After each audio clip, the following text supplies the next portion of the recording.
There were deep, angry burns on top of his forefinger and the middle one, like burns a cigarette would make.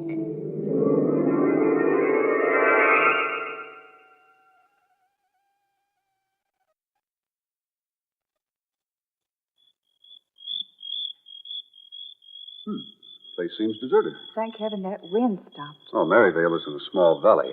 Doesn't blow much here. Look at the windows on the house. All boarded up. And so is the door. Looks weird in the moonlight, doesn't it? Richard, is there a hammer in the car? No, I don't think so. Why? Well, you'll need one if we're going to get inside the place. That's right. Those boards seem tightly nailed. There might be something in that shed. Where? Behind us. Oh, yeah, sure. Come on. Let's have a look. Look. It's not nailed up. What? The door's hanging open. Mm-hmm. Richard. Yes, dear? We're not alone out here. What? I feel it. Someone's watching us. Oh, maybe it's the cigarette-smoking ghost of the inn. Darling, I'm serious. I feel someone watching us. You know, if I were the uneasy type, you'd scare me half to death. I mean it. I'm frightened. Oh, come now, darling. I think we'd better go back to that town where we stopped for dinner. Nothing doing.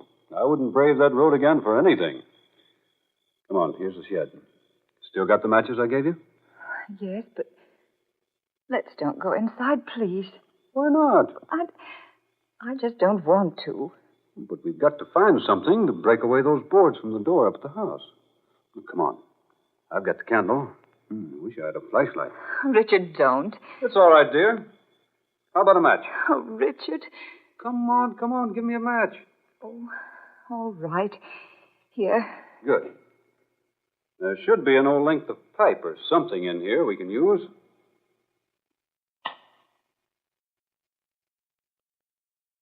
There we are. There.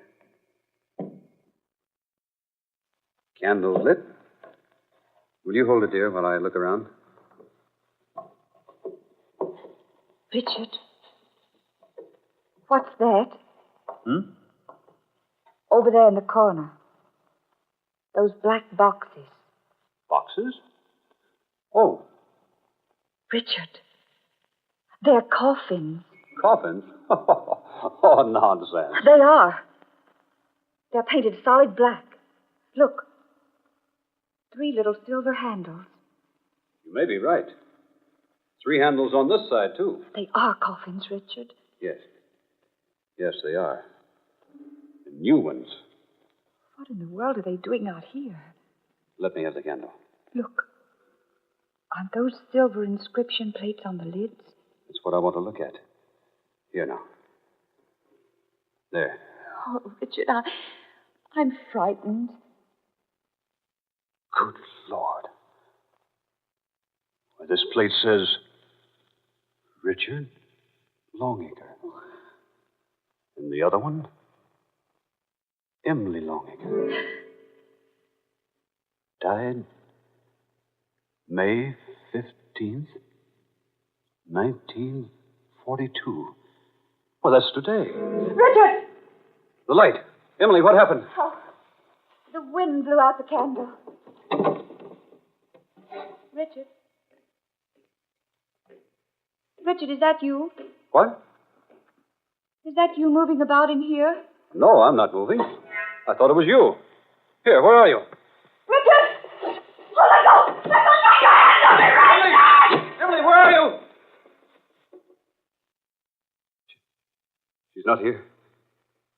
She's gone. Candle. Must be on the floor here someplace. Has to be here someplace. Must have light. I say, Longacre. Who's that? Is that Richard Longacre? Yes. Thank heaven. Who are you? Quiet.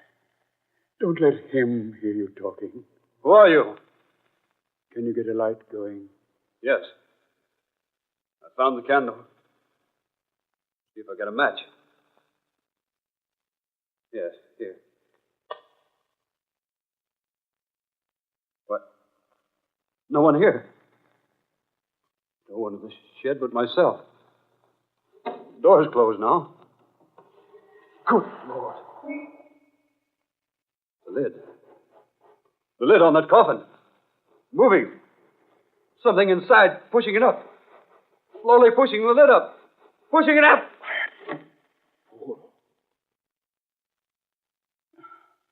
Take this confounded lid, will you? Well, don't stand there looking like a stupid country bumpkin. Take this lid so I can get out of this cursed casket. Who are you? How did you get in there? Will you take this lid, you fool? Sure. All right. There. Now, help me out. Sure. Give me your hand. Yeah. There.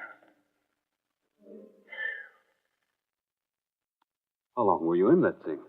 Oh, heaven only knows. Hours before you and your wife came into the shed. My wife? Where is she? I have a pretty good idea. Where is she? I rather imagine he's got her. He? Who?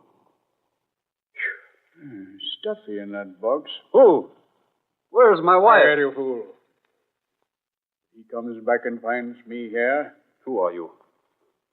Tell me what you know. My name is Warren Hiley. Hiley?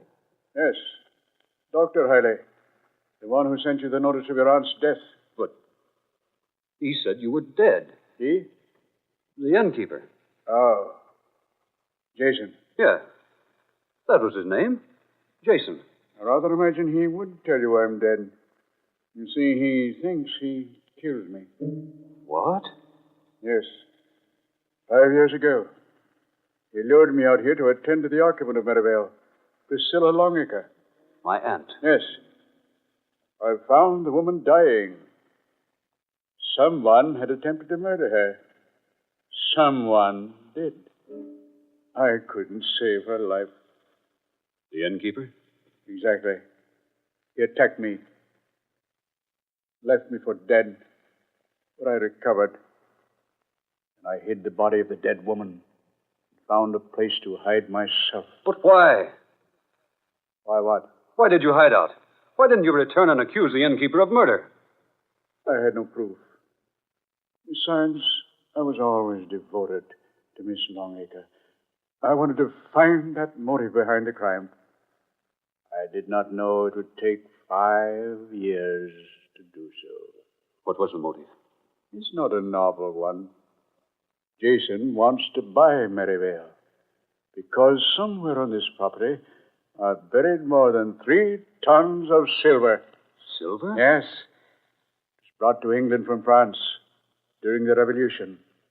Its owners were captured and executed. And the silver finally became a legend.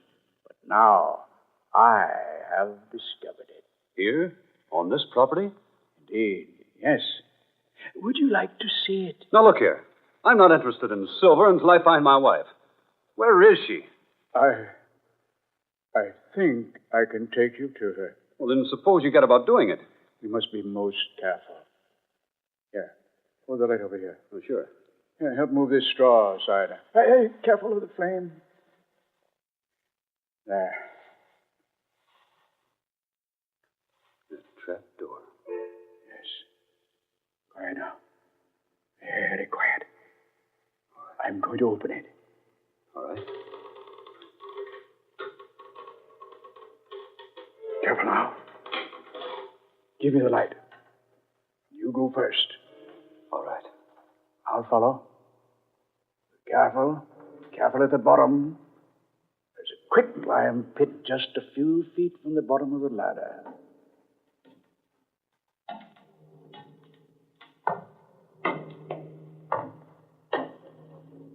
There. Here. This way. Lime pit's over there. What's that? Emily. It's my wife. Emily.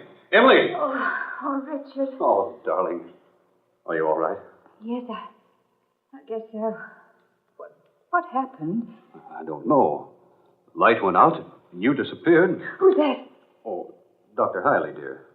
The one who sent us the notice of Aunt Priscilla's death. Doctor, my wife. Pleasure, Mrs. Longacre. Where are we? This is a chamber beneath the old shed. I discovered it the day Priscilla was murdered 5 years ago. I brought her here. Can you get up, Mrs. Longacre? Yes, I think so. Here, dear, I'll help you. I must have fallen down here. Will you come this way, please? Can you walk, darling? Yes, I'm all right. Over here, if you please. All right. Come, dear. Here. Under the heavy glass. Look. Oh. The body of an old woman. She was Priscilla Longacre. I've kept her here all these years until I could get the entire Longacre clan together. Now you are together.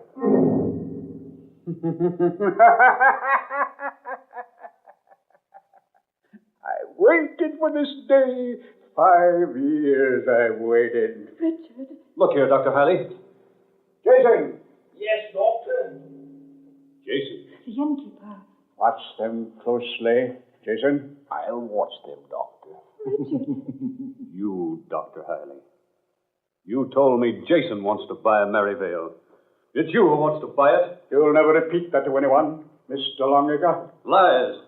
Everything you told me, nothing but lies. You killed my aunt. It took me 5 years to locate her only living relative, you, Richard Longacre. And now that you are here, Maryvale will soon be mine. Oh, but you can't murder us. And no one will ever find either of you in the lime pit. Oh, no. No. Your coffins are prepared up above there.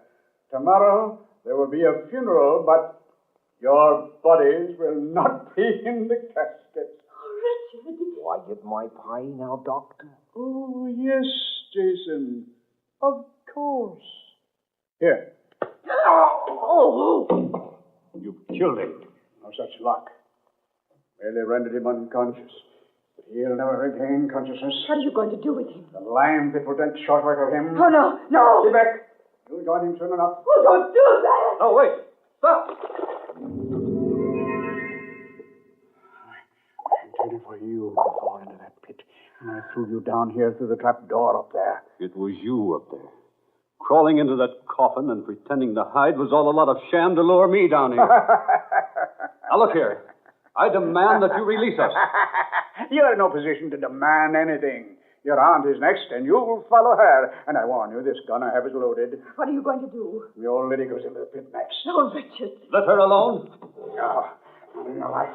I kept her hidden down here for 5 years. When I heard you were coming here, I finished. Put that body down. Stand back.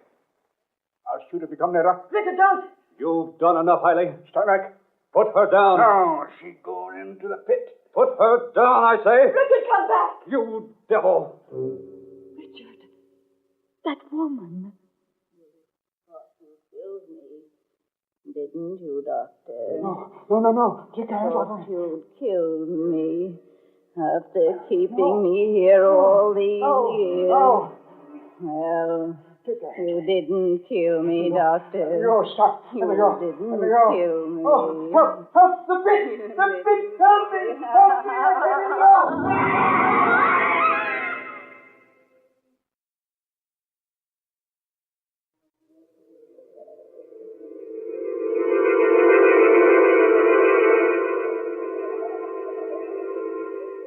Dark fantasy.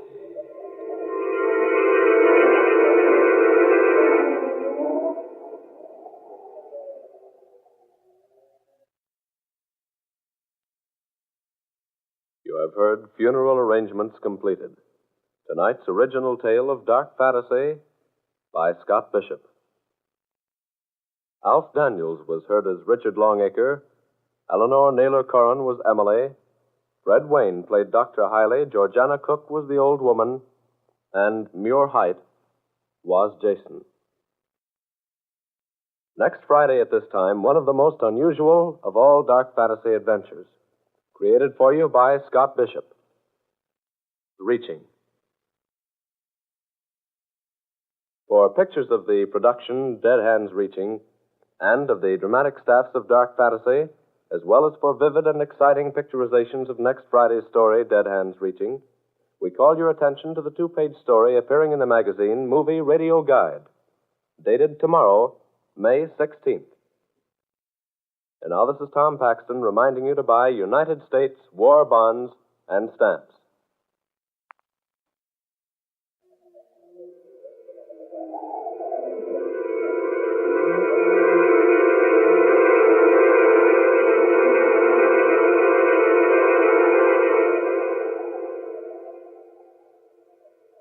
Dark Fantasy comes to you each Friday night from Oklahoma City. This is the National Broadcasting Company.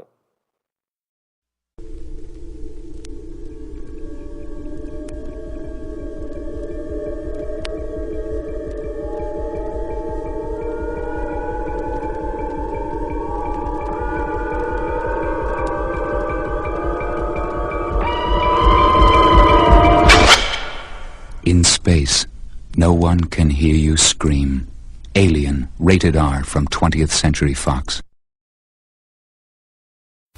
You're listening to Dark Arts Horror Radio, broadcasting from beyond the grave. The horror. The horror.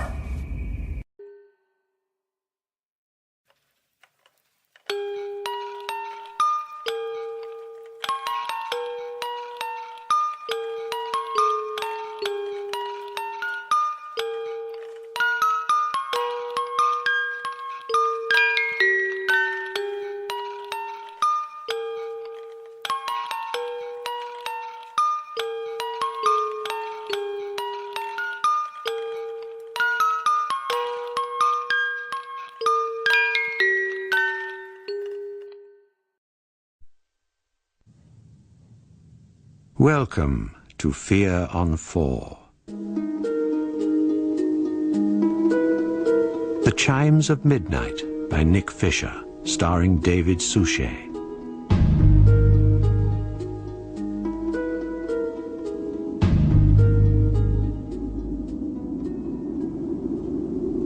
Time.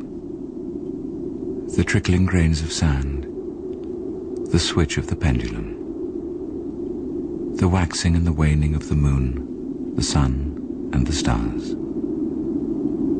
Time, encasing our lives as our bodies wither and perish and decay, to the ceaseless march of its seconds, minutes, hours. Time, the subject of my working life. How and when did it begin? How and when will it end? What is its relationship with space and with humankind? This was the field of my work as holder of the chair of theoretical physics at Christ Church, Oxford. And such were the questions I posed, not only with my doctorate students, but also in lecture halls at large, where I discovered an avid public thirsting for more knowledge of their place in the cosmos. Thus, we can look back to the creation of the universe, to the beginning of time itself, at the Big Bang singularity, as we can indeed look forward to the eventual heat death of the universe and the absolute end of time as we understand it. But one question remains. Can time exist without us? If humankind ceased to be, would time have any meaning? And if not, then would anything at all exist? For how could it, beyond the ultimate of all boundaries, time?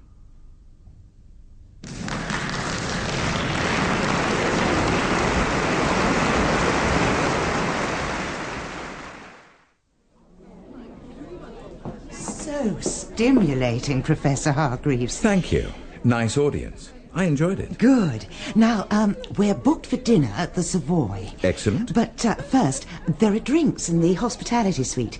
There's quite a few VIPs waiting to have a word. Of course. But if it's all right with you, I'd just like a couple of minutes to myself. Cigarette on the terrace to relax before meeting everyone. Oh, by all means. We'll see you in hospitality in 5 minutes. I'll keep the bubbly on ice. Thank you. Most kind.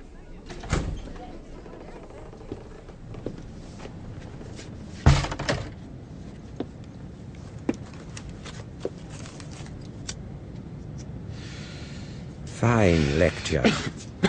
God. I thought I was alone.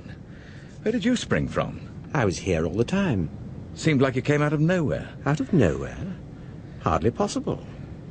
Indeed, as I understand physics, and I trust I do rather well, not at all possible. Forgive me for having startled you.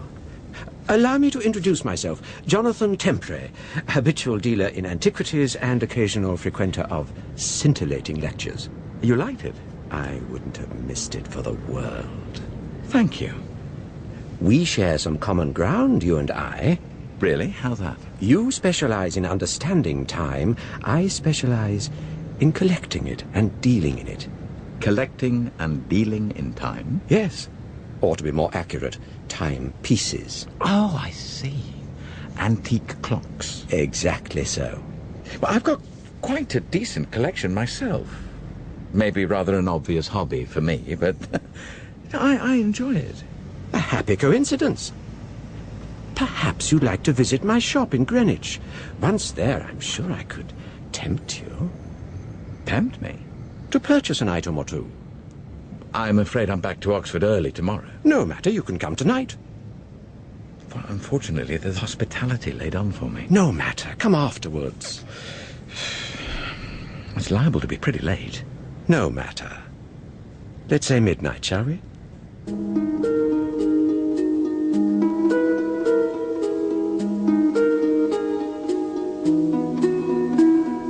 How I wish I had never accepted. But how could I have foreseen? Not that I was unhappy when I arrived at his shop, but certainly not with the Dom Perignon still bubbling in my blood. Indeed, once inside, I was like a child in a toy shop.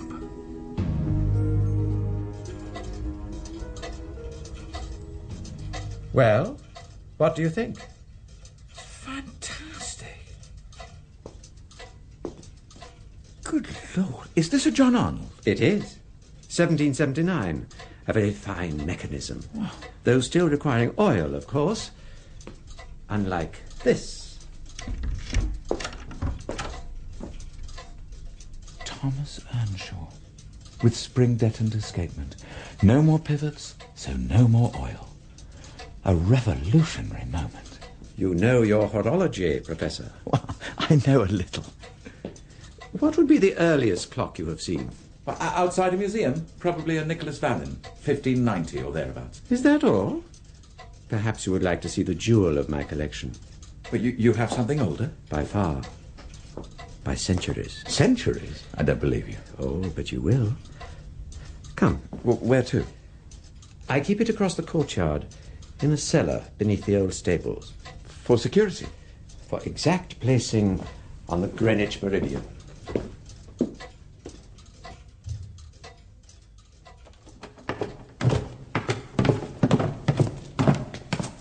A bit of a gloomy spot to keep the jewel of your collection. Too much light is harmful for such a delicate piece. Nonetheless, I will illuminate it now for the chimes of midnight.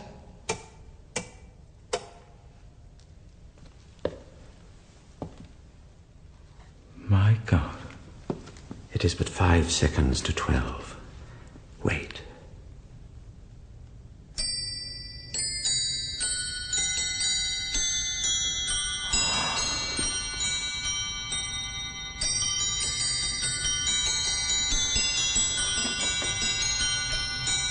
I have never, ever... How much do you want for this? I'm afraid it is not for sale. But I must have it. I have never seen anything to compare. How much? It would be beyond your means. My books are bestsellers. Well, I suppose I would know it was going to the right person, someone who would care for it, appreciate it, enter the spirit of it. Please, Mr. Tempray, just name your price. Stop. What's the time? Your watch has. Is that really part of this, or simply your idea of a joke? Now, what's the time? Right now, the time. Just on midnight. Sod it. Richard? Richard! No, looks like the pressure of the big concept is getting to our, star theoretician. Richard, what's going on? I didn't want to miss the chimes of midnight. What? But what about Toby and Moira? Oh, they'll understand. Eccentric academic rushes off without saying goodbye, leaving his guests to wander off into the night. But that's okay, as it's just par for the course with a brilliant cosmologist. Sorry. Anyway, what's so compulsive about these chimes? Well, I've been studying the way the clock behaves, especially at midnight. The complexity and variety of sound and movement is simply astonishing.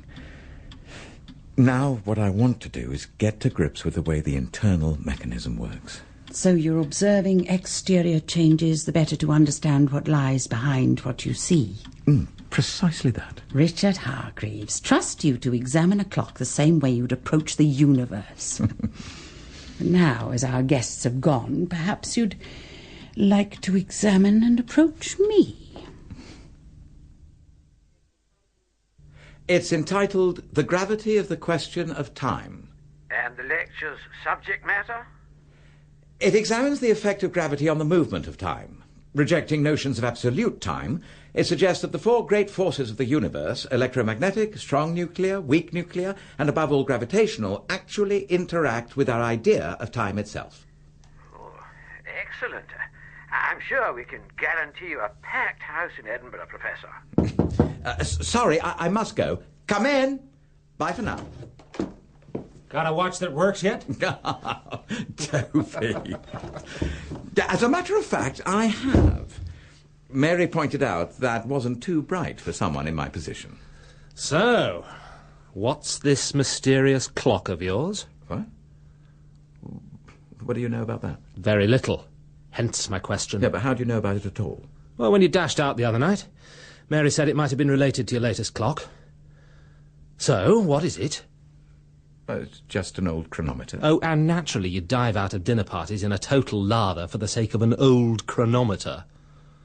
All right. It's probably the most beautiful, man-made artifact I have ever seen in my life.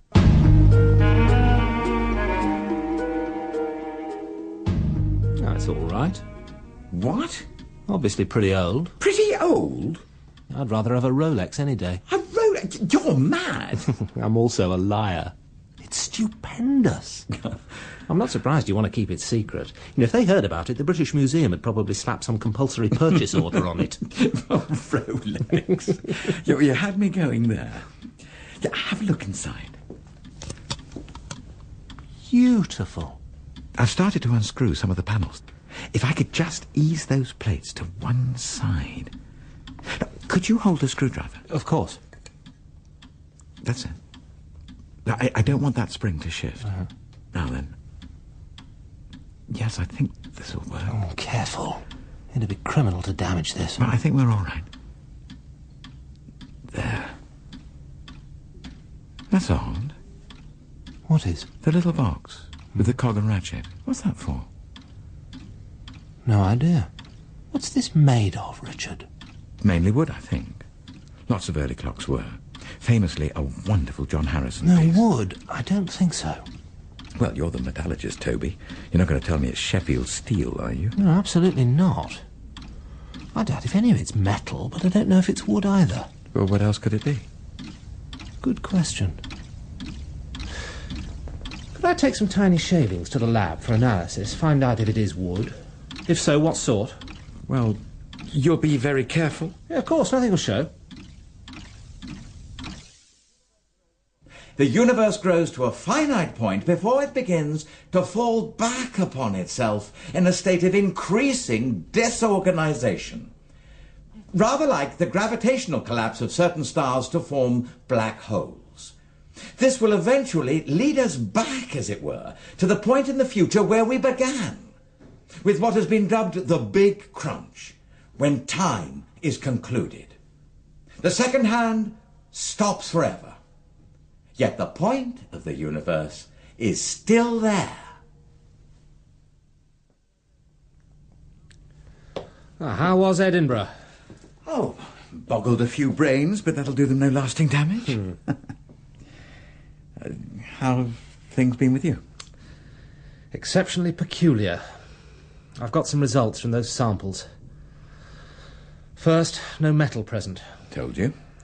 So, what sort of wood is it? It isn't. What do you mean? There's no wood at all. That's not possible. Have a look at the cross-section under the microscope.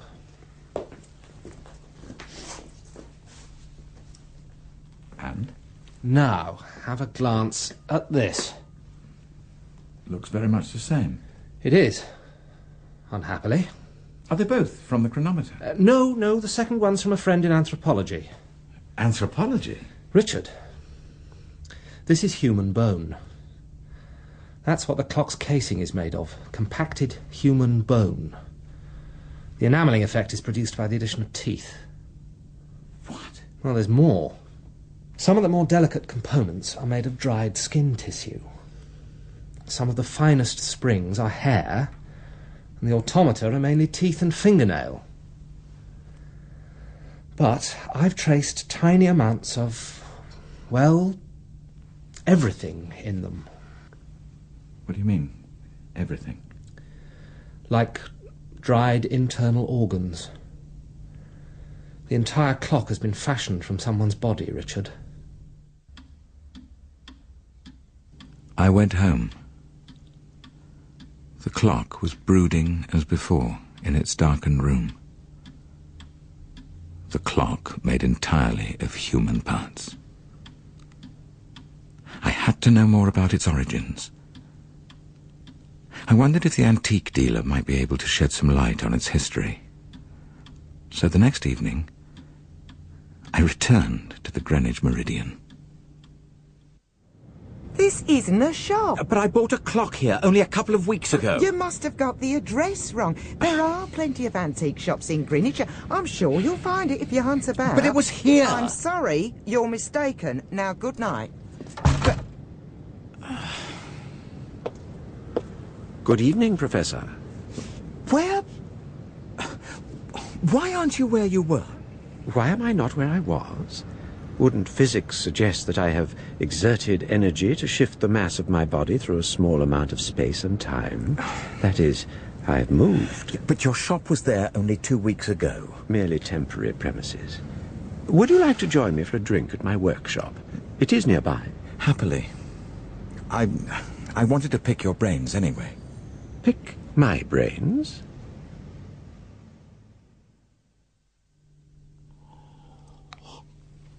I want to find out as much as I can about the clock's history. I was wondering if you have any information that might help. For instance, where did you buy it? It was a gift, as it was also a gift to you. Sorry? Your cheque to purchase it, uncashed. Why? I'm not here for money. An antique dealer not making money? I'm not exactly an antique dealer. Let us say I am the keeper of the clock. How can you be its keeper? You haven't kept it. Haven't I? You recognize it? Of course I do. But what's it doing here? I made a trip to your house and retrieved it. You stole it? Absolutely not. Tell me, have you managed to understand its mechanism? Largely. Except for the sealed box at the centre. The clock's motor. Nonsense, it's too old for such a thing. Besides, what could it run on? It is indeed too old for a motor in the mechanical sense. I use the word poetically. The clock's motor is as old as mankind. Unfortunately, it cannot last forever. It and various other parts of the clock need regular renewal. That time has now come.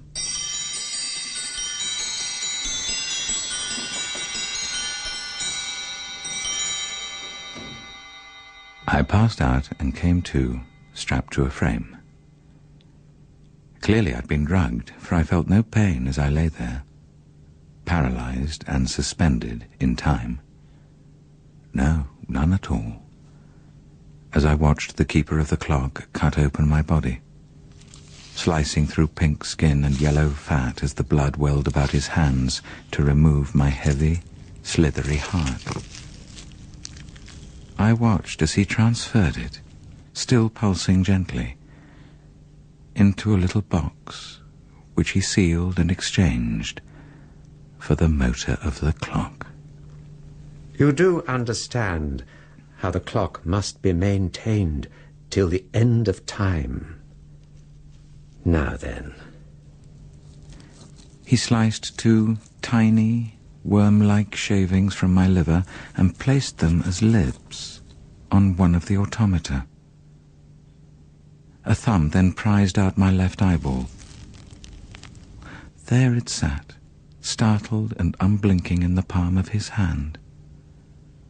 The knife cored out little balls of cornea, and he popped them into the waiting sockets of the same automaton. And suddenly, I found I could now look out from the face of the clock and down at a tiny machine of a body. Meanwhile, pliers drew out my fingernails, blood dribbling aimlessly from the torn sockets they left behind. These were fashioned into little limbs to replace the worn ones of my automaton form.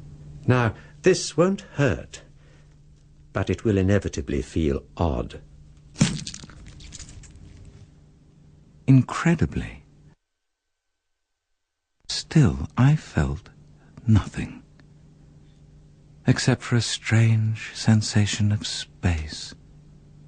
And to my amazement and my horror, I found I could now witness events looking down through galaxy upon galaxy at myself, as he carefully cut slivers of my brain, soft, wet, variegated cross-sections of temporal lobe, and started to place them inside the chronometer. The anthropological clock must be conscious. Without that, time has no meaning. It has to be aware of itself. Not only my body, but my mind was incorporated. I wasn't merely inside the clock or just part of it. In a very real sense, I was the clock. When, on some midnight of the future, your heart gives up the struggle, another will be selected to fuel the chronological register. But even then, your consciousness will remain spinning through space, on and on, until the end of time. Farewell.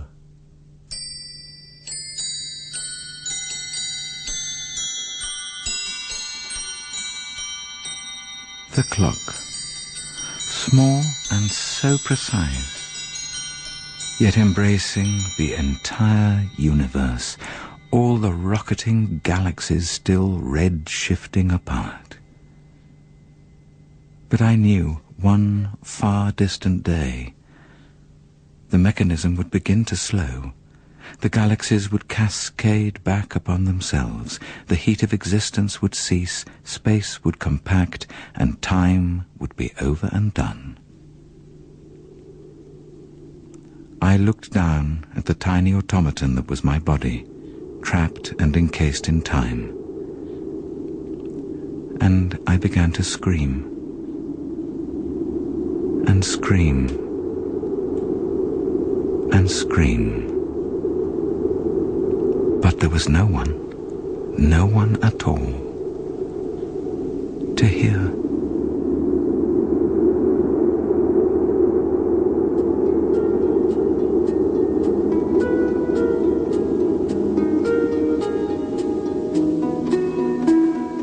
In The Chimes of Midnight by Nick Fisher, David Suchet was Professor Richard Hargreaves.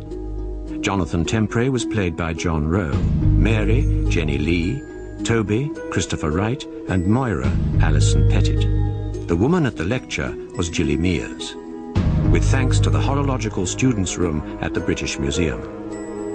The Chimes of Midnight was directed by Marion Nancaro.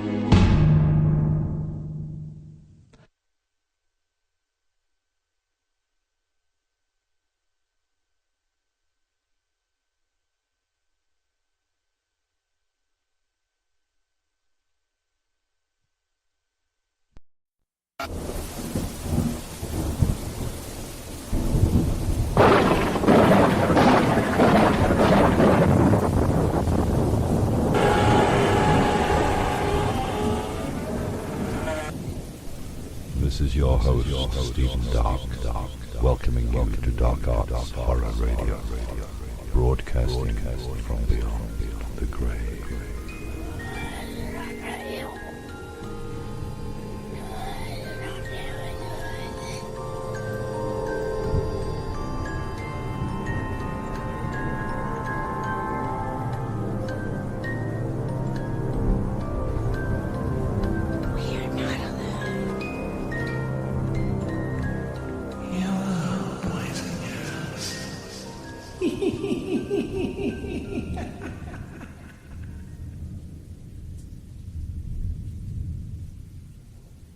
This is Nelson Olmsted. Sleep no more.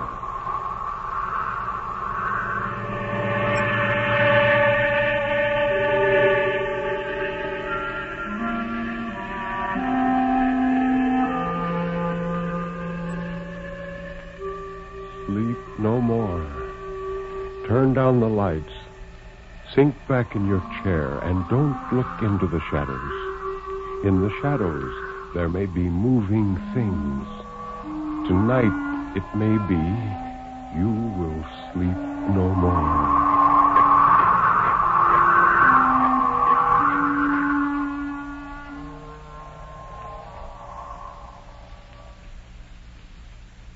Good evening. This is Ben Grauer introducing tonight's Tale of Terror, told by Nelson Olmsted on the National Broadcasting Company's presentation of Sleep No More. The story of terror can be as simple as a sheeted ghost rattling chains. It can be a complex and hidden world of horror, lurking in such unholy dimensions as only the dead and the moonstruck can glimpse. Or it can be those terrible, fathomless shadows which lie buried deep in the primitive mind of civilized man. And for this evening, well, Nelson Olmsted, tell us about this evening's story. Thank you, Ben. I'm going to tell one long story tonight. Out of all the adventure stories I've read, this is one of the most gripping, most vivid, and most fascinating. By Ellis St. Joseph, it's about a sinister character whose strength made him the enemy of mankind and a curse upon the good ship Roundabout. This is the story of A Passenger to Bali.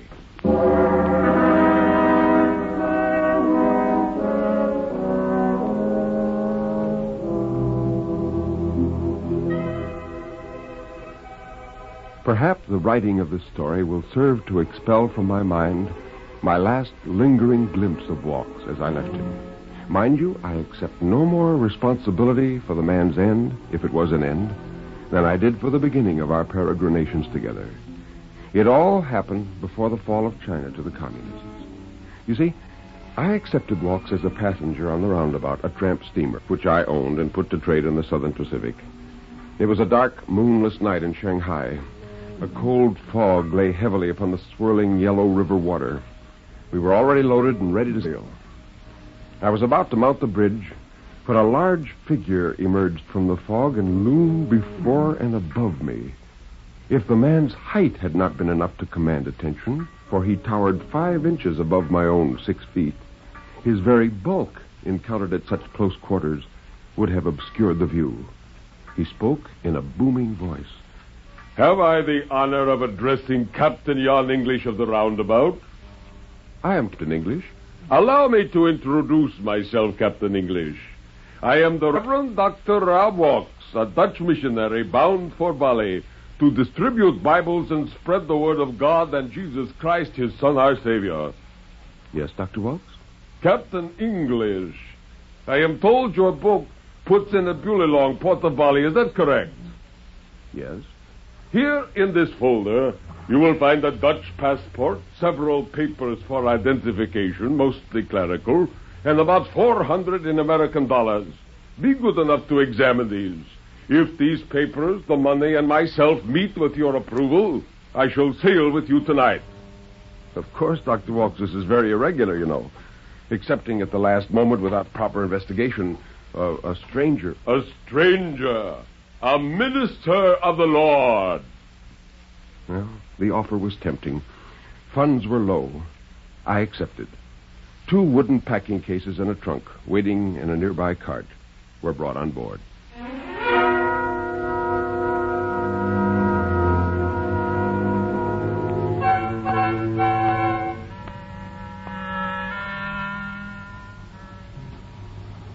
I can still see him as we unobtrusively slipped out of port, standing in the prow of the vessel, facing a cold breeze that blew in from the sea, an ominous figure, blacker than the night, his greatcoat flapping behind him like the wings of a gigantic bat. The days that followed were shuffled together like a deck of cards. I find it impossible to conjure for the listener one particular card and force it forward from the rest of the pack. In time, even the Reverend Dr. Walks merged into the background and became one with the boat, the sky, and the water. Hour upon hour, his massive black figure occupied the prow. He looked to us up in the bridge as he rose and fell with the undulating swell, like a bold figurehead hewn from the ship's own timber. I had little occasion to speak with him except at mealtimes, and even then the conversation was scant. For one thing, his appetite was amazing, and food monopolized his mouth. Only once did he enter our conversation. Mr. Stagg, the first mate, had commented upon our good fortune in quitting the Yangtze-Kiang River without suffering from the ungodly Chinese pirates who prey upon large and small craft alike. The Reverend Dr. Rob Walks laid down his knife and fork to command the table's attention, and then, addressing us all, and Mr. Stagg in particular, he said, Your discussion of pirates, gentlemen, brings to mind an anecdote I read in a very old book. It seems that a captive pirate was being questioned by Alexander the Great as to what right he had to infest the 7 seas.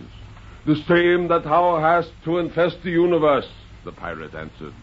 But because I do this in a small ship, I am called robber. And because thou actest the same part with a great fleet, thou art entitled the conqueror. The same situation exists today between the little pirate and the great industrial Alexanders of Shanghai. Small wonder that they flourish coevally. Both are the same thing. But, well, now, you've never read that in the Bible, sir, said Mr. Stagg. No, I read it in another old book, a book on pirates. It sounds more as if it came from a book on anarchy. Why, I'm amazed at you, sir. A man of the cloth criticizing civilization that way. To everything there is a season, and time to every purpose under heaven. Not to destroy, Dr. Walks. A time to be born, and a time to die. A time to plant, and a time to pluck up that which is planted. But you're talking treason. Ecclesiastes chapter 3, verse 3. A time to kiss, a time to heal, a time to break down, and a time to build up.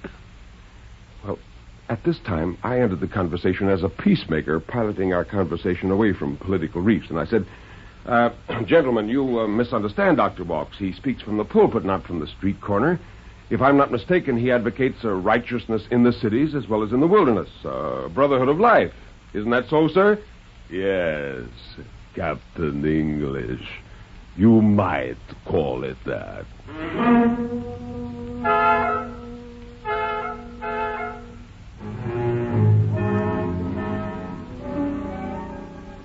I couldn't help pondering upon the character of our passenger to Bali. His company oppressed me. I began to count the days to Bali. We lay over at the Philippines, and then we stopped at Surabaya, and meanwhile, Our piratical missionary consorted with the crew. He got along well with the Kanaka boys. Night after night, his rich laughter mingled with theirs. Often he joined them in native song. I tried to picture him back in England, or for that matter in any other place, Holland included, but couldn't. Peculiarly, he made the ship his home. The night before we arrived at the port of Bali, our missionary mounted the bridge and broke in upon me. Huge drops of perspiration blistered his red face. His blue eyes shone brighter than usual. A blood-warm, airless night, a heavy black suit, and a tight carband were evidently more than even he could bear. He roared, "Captain English, I am a man of God." "Are you well, sir?" "Captain English, I would like the inestimable privilege of your help in going ashore." "Dr. Walks, shall I send for water?" "The Balinese, very ungodly, don't want men of God. They worship the Karuga bird, an evil spirit." "Dr. Walks, I shall free them!" And he fell on his face. As I bent over him, I recognized a familiar odor. The man was drunk.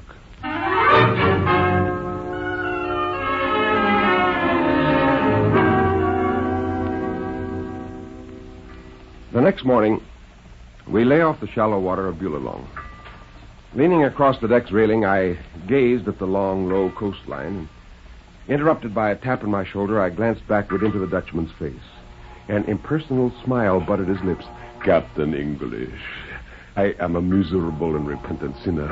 The devil has used me for his own ends. If you can find it in your heart to forgive and forget, I am sure we can come to an equitable arrangement." "Your conduct is no concern of mine, Dr. Walks." "Precisely. You weren't paid to watch me. But if you are agreeable, I shall now like to make my welfare your business.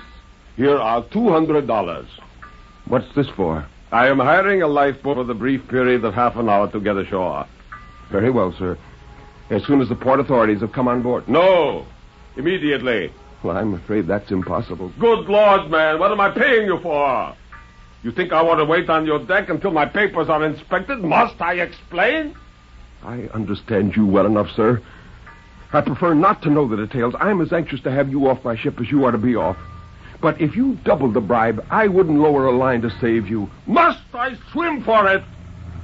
I pointed to the government launch, which was at that moment coming alongside, and left him without a word.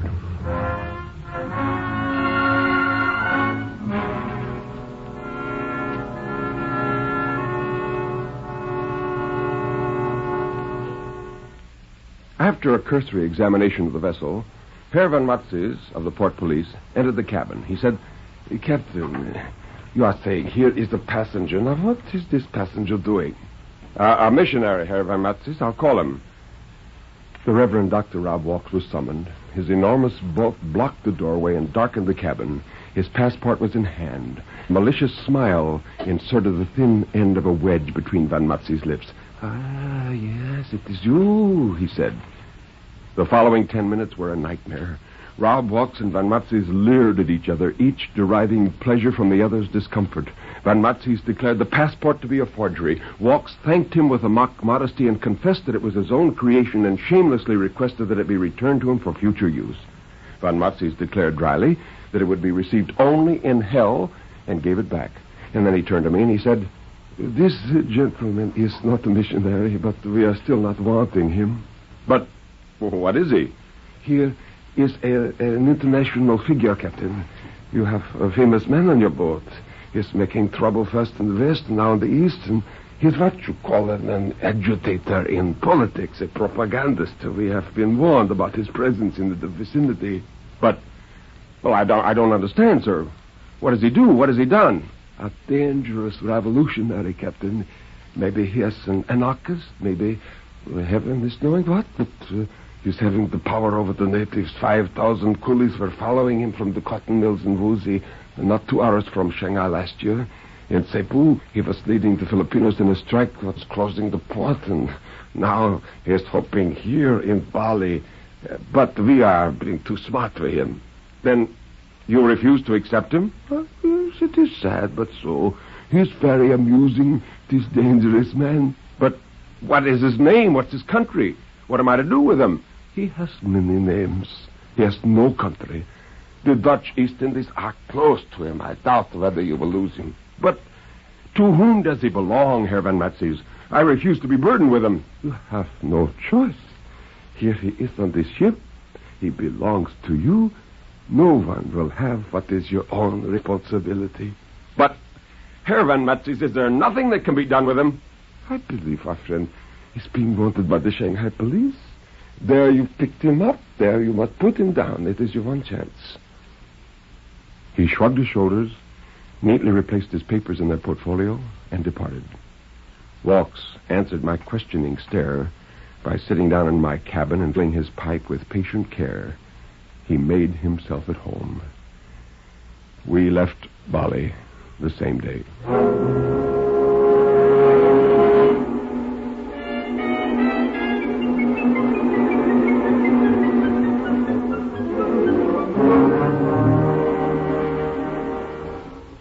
The first 7 days were a week of doomsdays.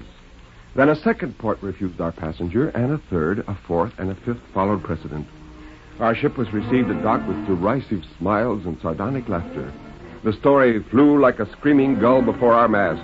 One official thanked us with an open sarcasm for ridding the world of a dangerous revolutionary, the most undesirable of its inhabitants. The Flying Dutchman was a label fit to catch the public fancy, and it was enthusiastically employed by the white and brown population who clamored to see him.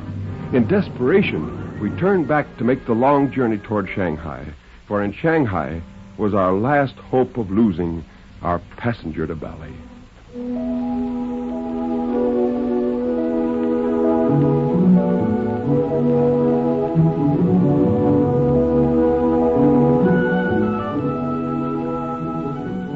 It is impossible to say when or how,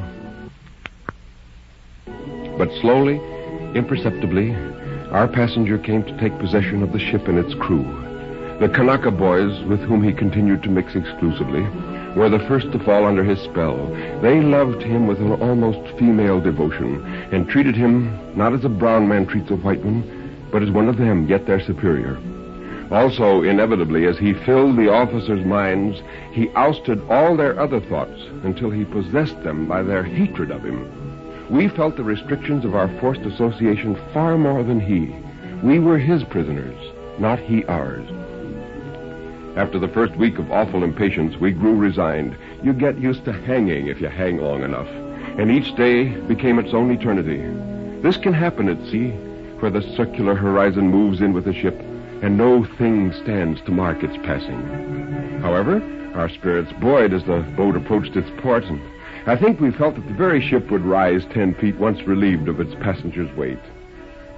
Only Raub Walks, patiently treading the deck as if he were 10 miles from nowhere, took no part in our prevalent high spirits.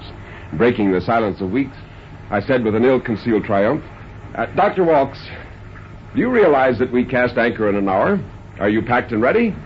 No, I am not packed. Then there won't be much time, you know. You'll be getting off here. Now, don't look for any difficulties with the authorities in Shanghai. They'll be glad to see you. Will they come, do you think? I'm sure of it. 2 hours later, the Shanghai port police had denied Raub Walks permission to enter the country. Apparently advised by radio of his approach, they possessed the particulars of this peculiar case, and though Shanghai wanted him, China did not. Yes, he would be imprisoned if he put foot on land, but he was not to be given the opportunity. This saved the government a complicated legal procedure that might prove embarrassing. In prison or out, the man was undesirable. They commiserated with me upon my misfortune, but could suggest no other course than application to the British consul for help. I left the ship in charge of our officers and set out at once for the British consulate. Mr. Herbert Chisholm, the consul, greeted me affably. Without more ado, I told him my story. And when I'd finished, he rubbed his nose with a long, big-knuckled finger and chuckled to himself. Yes, I know the man very well, Captain. I'm afraid that your famous passenger is a man without a country. There isn't much we can do for him. In fact, there isn't anything. But is there nothing to be done for me, Mr. Chisholm? Am I expected to sail him around the world all the rest of my days? It looks that way, doesn't it? By the Lord, sir, I'll scuttle the ship first. Not a bad idea, Captain. The only other solution might be to push him overboard some dark night. But that's murder. I fail to see how you can murder a man who doesn't exist. He does exist. That's what none of you seem to realize. He's a man the same as you and I.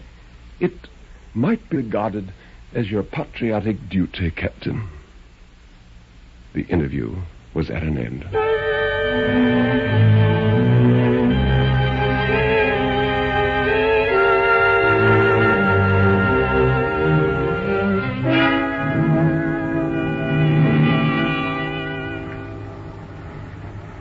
When the roundabout again weighed anchor, a second time bound for Bali, Raoul Walks was still on board.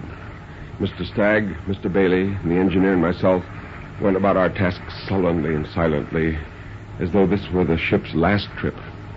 Our prisoner, in his clergyman's suit and flapping greatcoat, occupied the prow, and we never could look ahead of us, but we saw his figure looming before us. Thus we passed with the river out to the sea. That night, the boat began to roll. Crouched amid the brown-skinned boys in the forecastle, Raoul Walks crooned with them, accompanied by the steady beat of bare palms on the drums in the floorboards. Their monotone, climbing and falling as it carried, now muffled and now clear, came and went with the wind. It was upsetting that an educated man should join in such mumbo-jumbo. Their song had an ominous note that belonged to the threatening ocean, and I wondered over its meaning. If they were seeking to pacify the elements, they certainly sang in a language the sea could understand. They sounded as hostile and savage as the night itself. The barometer fell. Realizing that we were in for a blow, we headed the boat out to sea. It was near the end of the typhoon season, and we were taking no chances. Once out on the deck, surrounded by darkness and sprayed by a cold, wet wind, I walked to the railing and looked down into the water. When I returned to the cabin, Raoul Walks was there, and I said, "What do you want?"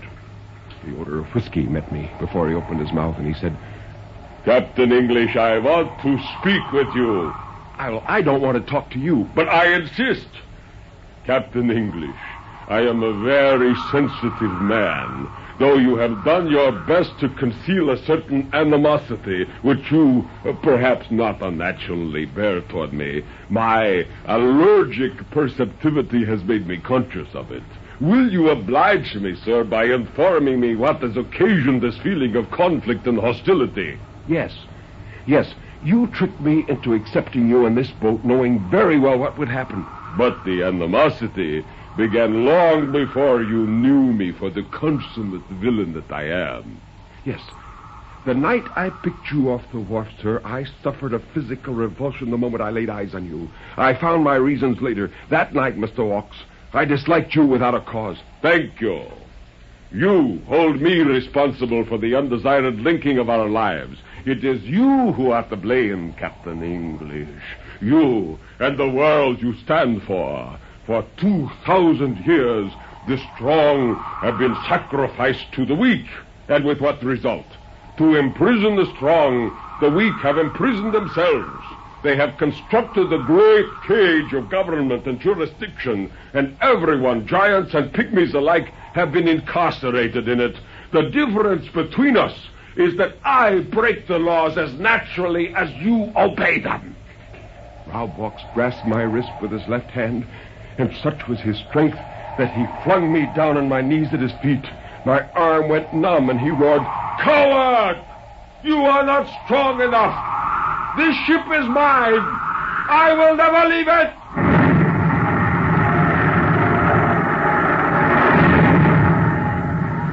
Suddenly it seemed that the four winds had converged upon the ship.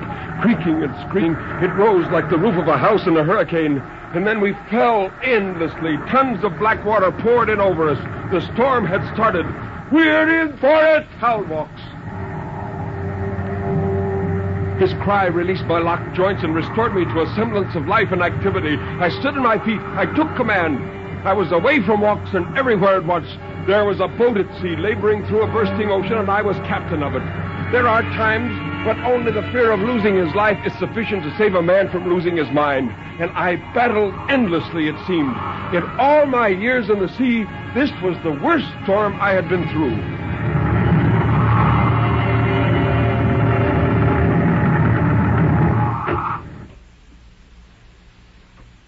at last was over, we took toll of the havoc. Through heaving, silvery waters and swirling fog, the roundabout drifted aimlessly without rudder. Listing 30 degrees to starboard, the ship was wrecked and mangled beyond recognition, a corpse floating face upward. The roundabout was past control or repair and might sink before she was sighted by another vessel. It was best to abandon ship, and I gave orders for the lifeboats to be lowered. Now, what was I to do with Mr. Walks? Carry him along with us, or desert him on a sinking ship? He was a social leper, depraved beyond redemption, dangerous whether at loose or imprisoned in a penal colony. Duty, dictated by justice, was clear. I went to my cabin for the last time. Oddly, I felt no sorrow in leaving it forever. I took what I needed and prepared to join Mr. Stagg in the lifeboats. The remaining Kanakas, who would come with me, still lingered on deck, gazing about them with a calm aimlessness and a disinterest which not even disaster could direct or organize. As I approached, they stared now at me and then at Walks, their idle curiosity expressive of unconcern and amusement. Mr. Walks. At your service, sir. I have some unpleasant news for you. This boat is yours, and I'm afraid that you will never leave it. Splendid, Captain English. I didn't think you could do it. So the roundabout is mine, is it? Thank you, sir. Thank you. Oh, you're welcome to her, Mr. Walks. I think you'll be safe here for a while. I wish you a very pleasant journey wherever you're going. The same to you, sir. I think that should be all. Goodbye, Mr. Walks. I turned away without offering my hand. And then to the Kanakas I said, into the boat. They didn't move. Well, are you coming or do you want me to leave you? Yes, that's it. They want you to leave them. Is it true? I asked the boys. And one of them nodded. You fools, I cried. Do you want to drown? They want to stay with me. But I would move heaven and earth. Heaven and earth will stay where they are, sir. And so will I. We pushed off with no other sound than the movement of our oars. Walks followed us around on the deck and finally lifted his hand and waved. We moved apart. And as the loom of the great hull grew shadowy, only a little heavier and darker than the enveloping whiteness of fog, Walk's colossal figure, surrounded by his crouching Kanakas, like a ghostly apparition, appeared to dwarf the vessel. The roundabout rose gradually out of the black and silver water, a demon ship, and heaved to in midair as though awaiting a message. Then the spectral hulk dilated in the fog and faded on the horizon like a sea mist in the morning sun. We could see nothing but our own strange faces dimly in the milky light.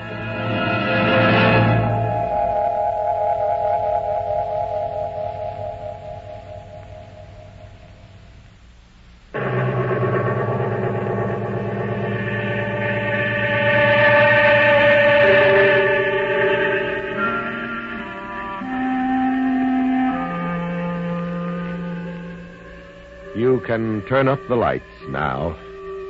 You can look around you. Nobody is there, really. Everything is all right, isn't it?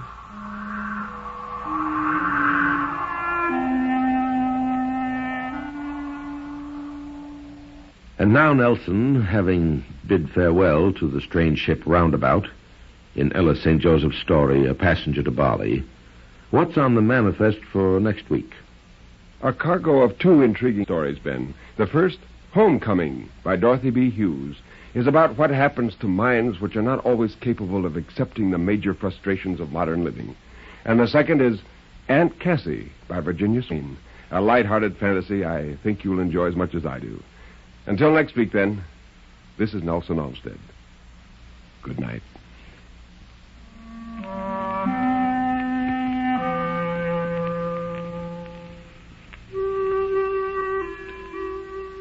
You have been listening to Sleep No More, an NBC Radio Network production directed by Daniel Sutter. Mr. Armstead's albums are recorded exclusively for Vanguard Records.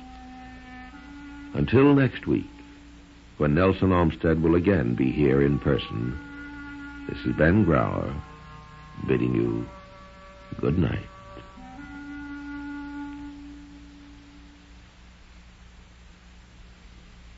Companies come to your house. Old friends drop in. Some fascinating strangers, too. Every day as NBC Radio presents 2 hours of drama in the afternoon. First, real-life drama from the pages of True Confessions magazine. Next, a touching human story, Woman in My House.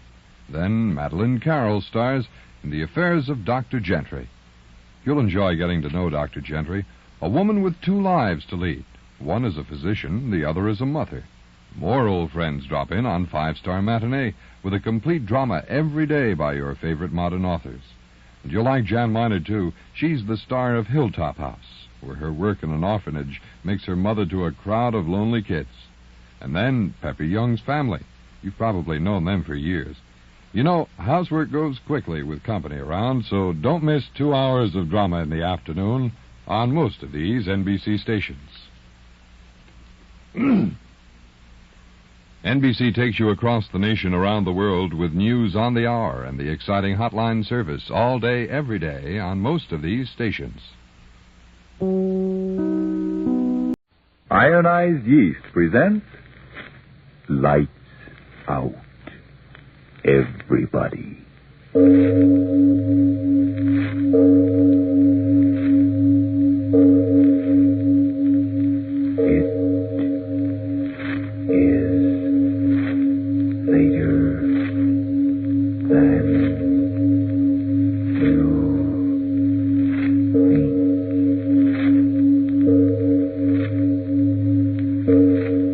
Lights Out brings you stories of the supernatural and the supernormal, dramatizing the fantasies and the mysteries of the unknown. We tell you this frankly, so if you wish to avoid the excitement and tension of these imaginative plays, we urge you calmly but sincerely to turn off your radio now.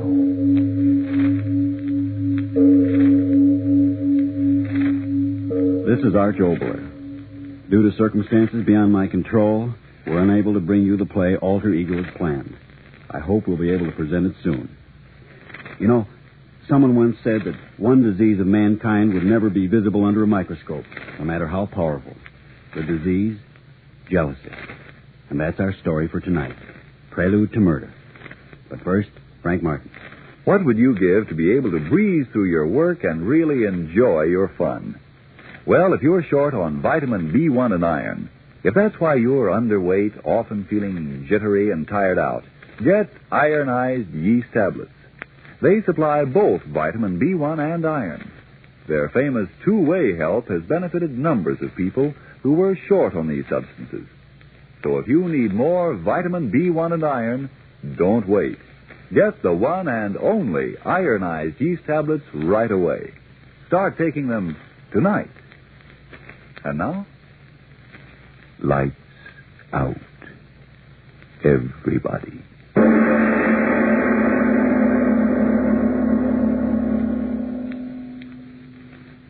It is said that for every word a man speaks, he speaks another word within his mind that only he himself can hear.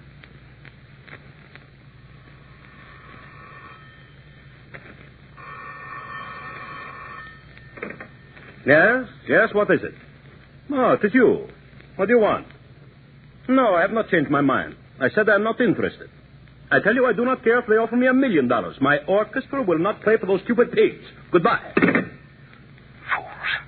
Money. They think that is all... my Catherine. I wonder if she... Andrews, come here. I beg your pardon, sir? Come here. Well, I didn't hear you. So you called? Certainly I called. My wife, has she returned yet? Sweet Catherine. No, sir. I'm sorry, sir. Madam has not yet returned. Where can she be? The streets, wet, slippery. Didn't she say when she would be back? Well, speak up. No, sir. She apparently didn't expect you home so early.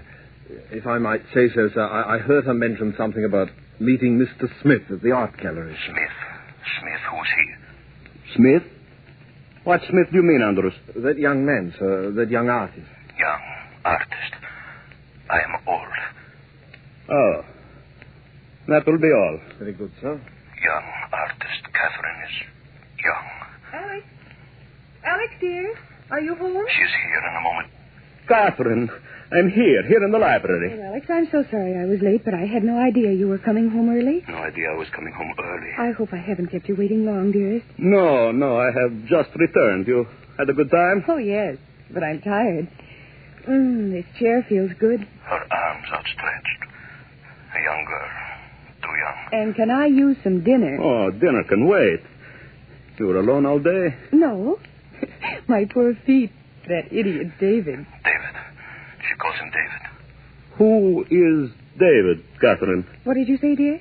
David. Who is David? Oh, well, that's Smith, you know, the young artist we met at the Johnsons a few weeks ago. Young. Oh, you have made friends with him? Yes, he was here for tea last week, didn't I tell you? Oh, perhaps you did. I don't remember now. He's such a silly young man. Her face, how it is glowing. Her eyes. Alex, why are you staring at me like that? Oh, I'm sorry. I was thinking of tomorrow's concert. Come, dear. Sit by me. Yes, tomorrow's concert. Oh, Alex, you're all tied up in emotional knots. But you are, dear. What you need is a vacation. Away from box office and orchestra and public. Perhaps even away from me. From you? No. You mean you want to be away from me? Well, of course I don't. I want to be with you, to take care of you and watch over you. Her hand on my face. Daughter's hand, not the wife's. Poor, tired Alex. I beg your pardon. Oh, yes, Andrews, what is it? Something for you, madam. For me? The young man left it, for Mr. Smith. Smith, what does he want? What does he... Don't stand there, you fool. Give it here. Yes, sir. Well, it's my powder compact. How in the world did I ever forget that? She was at his rooms and she left it there. No, it can't be. I must not think... Is Mr. Smith waiting, Andrews? Oh, no, madam. He simply left it with his compliments. His compliments. All right, Andrews, go. Can you imagine that, dear, leaving my compact? I gave it to him to hold for me, and then I forgot about it completely. Why is she explaining? Why is she... Oh, yes, certainly. Those things happen. I really had a good time. It was such fun. Fun. They're young, together. Well, I'm pleased to hear it, my dear. He's a very clever boy, Alex. He tells me he intends to make me like modern art, even if he has to take me to every art gallery in creation. They're going out together again. No. Oh, Catherine, my dear, what you said before, I'm very tired. I know it. 3 seasons without a bit of rest. And now all that trouble with your concertmaster. I was thinking perhaps you are right. A little vacation in the South. Oh, Alex, a vacation? I dreamed of that for a long time. Her face A glowing. vacation. I can make it glow, too. We'll be far away from Smith.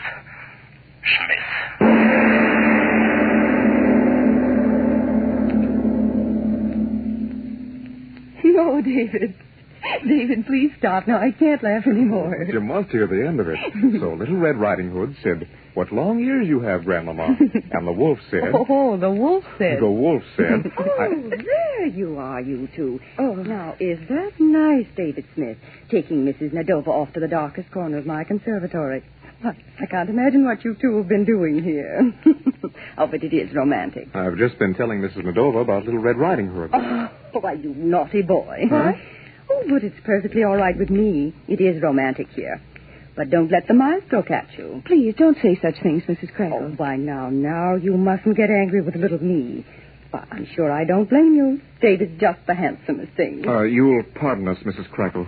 Shall we go, Catherine? Yes, please. Oh, you're not leaving. I'm sorry, Mrs. Crackle, but I'm very tired. Oh, but the maestro, what? Well, he told me he was calling for you. Yes, I know. Will you be so kind as to tell my husband I'll meet him at home? I can't imagine what you two are so angry about. Oh, there's Henry signaling to me. That man is simply lost without me when it comes to making a party a success. Well, I'll be back in a moment. I'm sorry, Catherine. Oh, it's all right, David. Mrs. Crackle's just a very silly woman with a very silly little mind. I'll go get your things. No, wait, David. I'll go with you. I should never have come to this party of Mrs. Crackle's in the first place. That's Mrs. Crackle. It should have been Cackle. Oh, David. Oh, that reminds me. You never did finish your story. Whatever did happen to your modernistic Red Riding Hood? Well, if the truth must be told, she took one more look at the wolf, and she said... Oh, there you are, you two. Dear. I was afraid you'd already gone. I have a surprise for you. Here she is, Maestro. Alex. Oh, how nice you've come for me. I got away from the rehearsal early. Alex, you've met David Smith, haven't you? Smith, what is he? Oh, yes. Yes, I believe I have. Glad to meet you again, sir. Sir, he wants me to look old in her eyes. Catherine, I hope I'm not disturbing your plans by this early arrival. Well, of course not, Alex.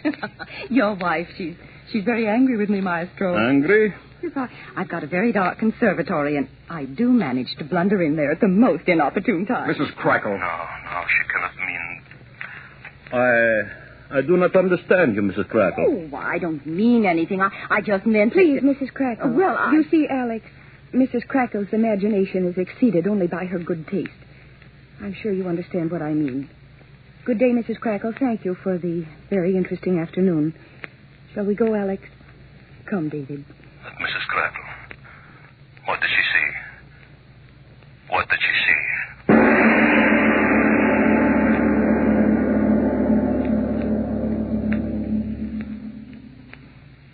That will be all, Marie. Good night. Oh. Alex? Alex, are you asleep yet? You called me, Catherine? Yes, I was wondering whether you were in bed yet. No, I am not very sleepy tonight. Well, don't stand there in the doorway, dear. Come on in. You know, I haven't seen much of you in these last few days. Catherine, so lovely, so young. No, it cannot be. Come, Alex. Thank you, my dear. Now, you sit yourself right down here and tell me all that's happened today. Did you hear from Brudnoff? Are you going to do his concerto next week? Alex, you look so distinguished in that dressing gown. You really ought to wear it when you conduct a concert. Wouldn't that be a great sensation for the papers? The great Nadova conducts symphony in dressing gown with purple dragons on the back. Why is she babbling so? What is she hiding? Oh, you look very happy tonight, Catherine. What did you do this morning? Oh, the usual things. Shopping. And then, as you know, I went to that silly Mrs. Crackle's for cocktails this afternoon. Silly Mrs. Crackle. She's trying to discredit. Why do you call Mrs. Crackle silly? You never had before. I never had occasion to. But she really has more money and less brains than anyone we know. I've always enjoyed her silly prattle until today, but somehow I wasn't quite in the mood for her this afternoon. Mrs. Crackle said, I have a very dark conservatory. I do manage to blunder in there at the wrong times. Well, Alex, have you nothing to say? Speaking of Mrs. Crackle, I always thought you liked the woman. Oh, I do like her, but after the foolish thing she said... Thing? Yes, David Smith and I were telling funny stories to each other in the conservatory. And the woman came along and she... Oh, well, it isn't important. It is important. Alex, you're hurting me. Catherine. Oh, Catherine, if I should ever lose you...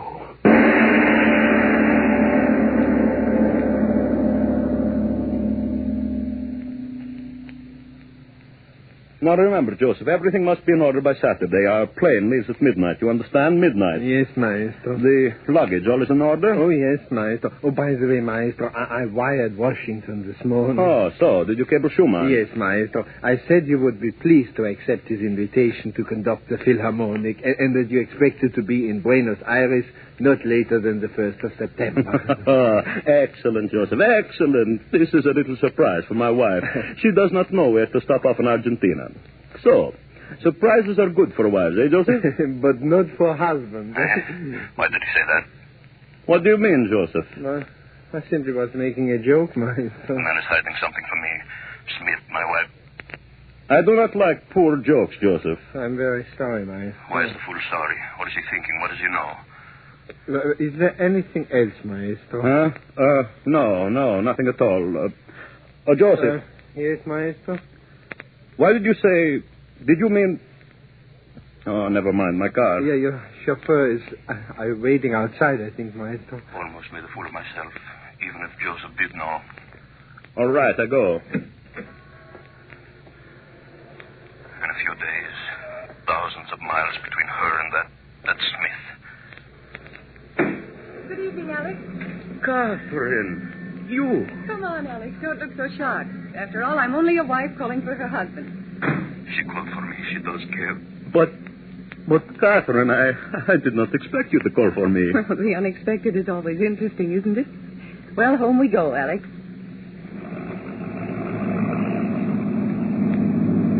My suspicions. How foolish they have been. Well, Alex, aren't you going to say something? Oh, I am so happy to see you. I do not know what to say. Here I did not expect to see you until I reached home, and then to find you waiting for me. Oh, my little Catherine. Next week it will be like a second honeymoon. The two of us on the plane, the quiet days. Alex, that's why I wanted to see you. Have you the tickets yet? No, there was some little trouble about the reservations. Joseph will have them Saturday. Why do you ask? Alex, do you mind very much if we don't go for another month? Not go. I want to stay in town for at least another 30 days. She wants to stay. Smith, that's me. I'm sure it won't be too difficult to change the arrangements. You see, Alex, I completely forgot about the orphanage, and I simply must be here for the charity drive. They're depending on me. You do understand, don't you? Orphanage. Smith. Alex, didn't you hear me? Oh, yes, of course. I understand. We will make other arrangements. Oh, you are good to me. Good to you, good to you. I'm a good fool. Why don't you say something, Alex? Are you very disappointed? No, it is not important. We will go later. Catherine, I, too, have something I want to tell you. Well, this is a day of surprises. Surprise. Joseph said the husband, too, can be surprised. Well, I'm waiting. What is it, dear? I am buying you a little present. Alex. There. I made her forget him already. Drive to Tiffany's, my dear. Tiffany. Alex Nadova, what are you up to? Only yesterday I saw the most beautiful turquoise I have ever seen. It had the bright blueness of your eyes. Catherine and I want you to have it. Oh, Alex. We will have it fitted into a ring, and you will wear it upon your finger, and perhaps when you look at it once in a while, you will think of me, your Alex. My dearest Alex. There. I made her happy. Oh, my Catherine, I'm an old man. There will never be another like you, and I must not lose you to anyone. No.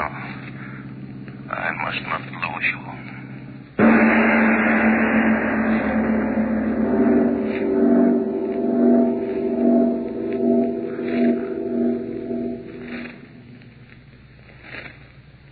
Ladies and gentlemen, suppose we take a brief intermission before we continue with the second half of our Lights Out story. The story of a man consumed with an overpowering jealousy. Let's leave this tale of the mysterious workings of the human mind for just a moment to visit a perfectly normal American family. A husband is returning home from a day at business, and he says, Mildred, is supper ready? I'm as hungry as a bear. Everything's ready, honey. My, it's wonderful to have you with an appetite and full of pep again. You know, I must have needed more vitamin B1 and iron, like you said. Since I've been taking ironized yeast tablets, I'm starting to feel like a new man. Yes, friends, lots of people who simply because they were deficient in vitamin B1 and iron were weak and jittery, underweight, and felt all in. Today, thank ironized yeast for helping them gain glorious strength and energy and needed pounds. You see, when you don't get enough vitamin B1 from your food, you may lose your appetite, not eat all you need to keep your normal weight and strength. And when you don't get enough iron from your food, you may be weak and pale, feel only half alive. Pleasant little ironized yeast tablets give you more vitamin B1 plus more iron. So, if you're short on these substances, go to your druggist this very night and say, a bottle of ironized yeast tablets, please. And now back to our Lights Out story of Prelude to Murder.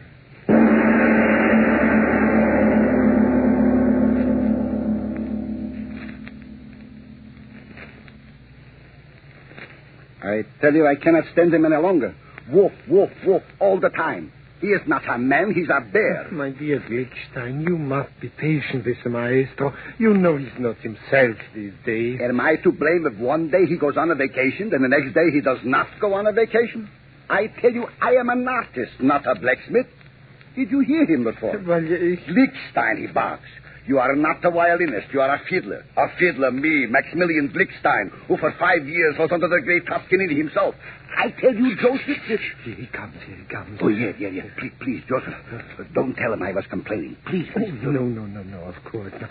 Good evening, maestro. Good evening, maestro. We thought you had left already. Heads together. What were they? No, gentlemen. No, I'm still here. Go right ahead, Glickstein. Ahead? Yes. Why stop at a very interesting conversation I saw you having with Joseph? I wasn't talking. I mean, nothing important. He's frightened. What was he whispering? Catherine Smith. Speak up, Glickstein. Why are you so nervous? What were you saying? Maestro was nothing at all. He was simply inquiring into the state of health of your wife. Yeah, your wife. I heard she was not feeling well. I was asking Joseph how she felt. It was of Catherine.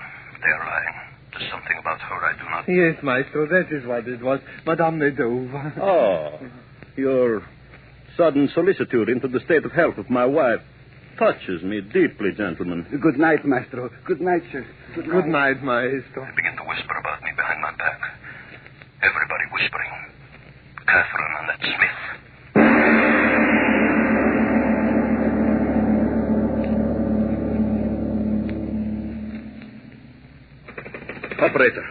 Operator, why do you not give me my number? I do not care if you are ringing it. Someone must be...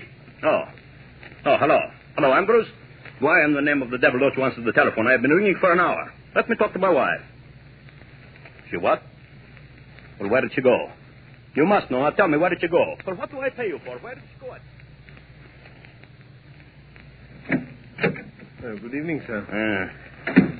Mrs. Nadova, she's in? Oh, yes, sir, in the library, sir. You had her? She's home. Where's she been all day? Where has that Smith been all day? At the desk writing letters. She's not heard me. What is she writing? If I could only see. Oh, Alex. Her hand covers the paper.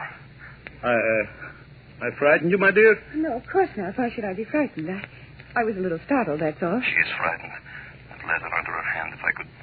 Well, writing letters, I see. Yes, it's just some silly correspondence. No. Do not get up.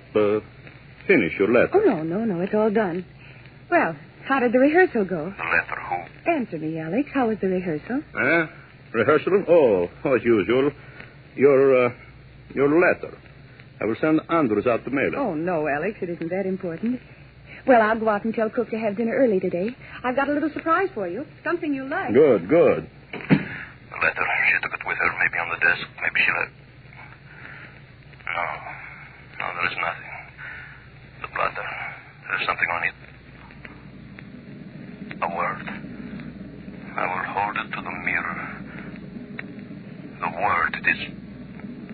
David. David Smith. The letter is to Smith. Smith.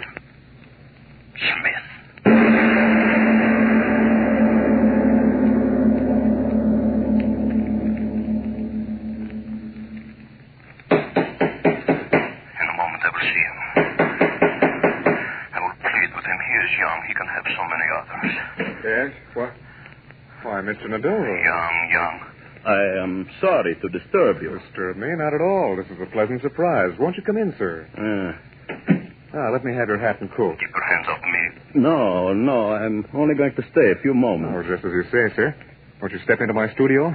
You'll have to pardon the looks of the place, but you can't expect much better from a man who lives alone. Alone? My wife? Oh, there we are. You know, sir, this is the first time I've ever been alone with you. Of course, I see Mrs. Nadova. You see my wife quite often, I understand. Yes. I don't know why she wastes her time with me, but I guess I amuse her. He laughs at me. How about a drink? I must be sure. The desk there, letters. I said, how about a drink, sir? Yes, that would be fine. Great. Have a chair. I'll be back in a moment. The desk. One letter, and I would know. What is this? A ring. The turquoise ring I gave her. She gave it to him. Oh, God, I've lost her. No, I cannot lose her. Patience, sir. I'll be right out. I must go. Get a revolver. Then I must kill.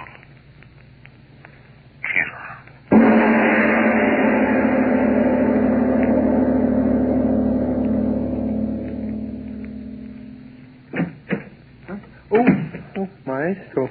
What are you doing back here at this hour? Joseph, you have a revolver? Why, You showed it to me once. Remember that Luger, your army revolver? Oh, yes, Maestro. Get it for me. Get it for me, I say. But Maestro, A dog. I have to shoot a dog. I didn't know you had a dog, Maestro. My wife, she has a dog. I understand. And it is sick, huh? Is it a young dog, Maestro? A young dog.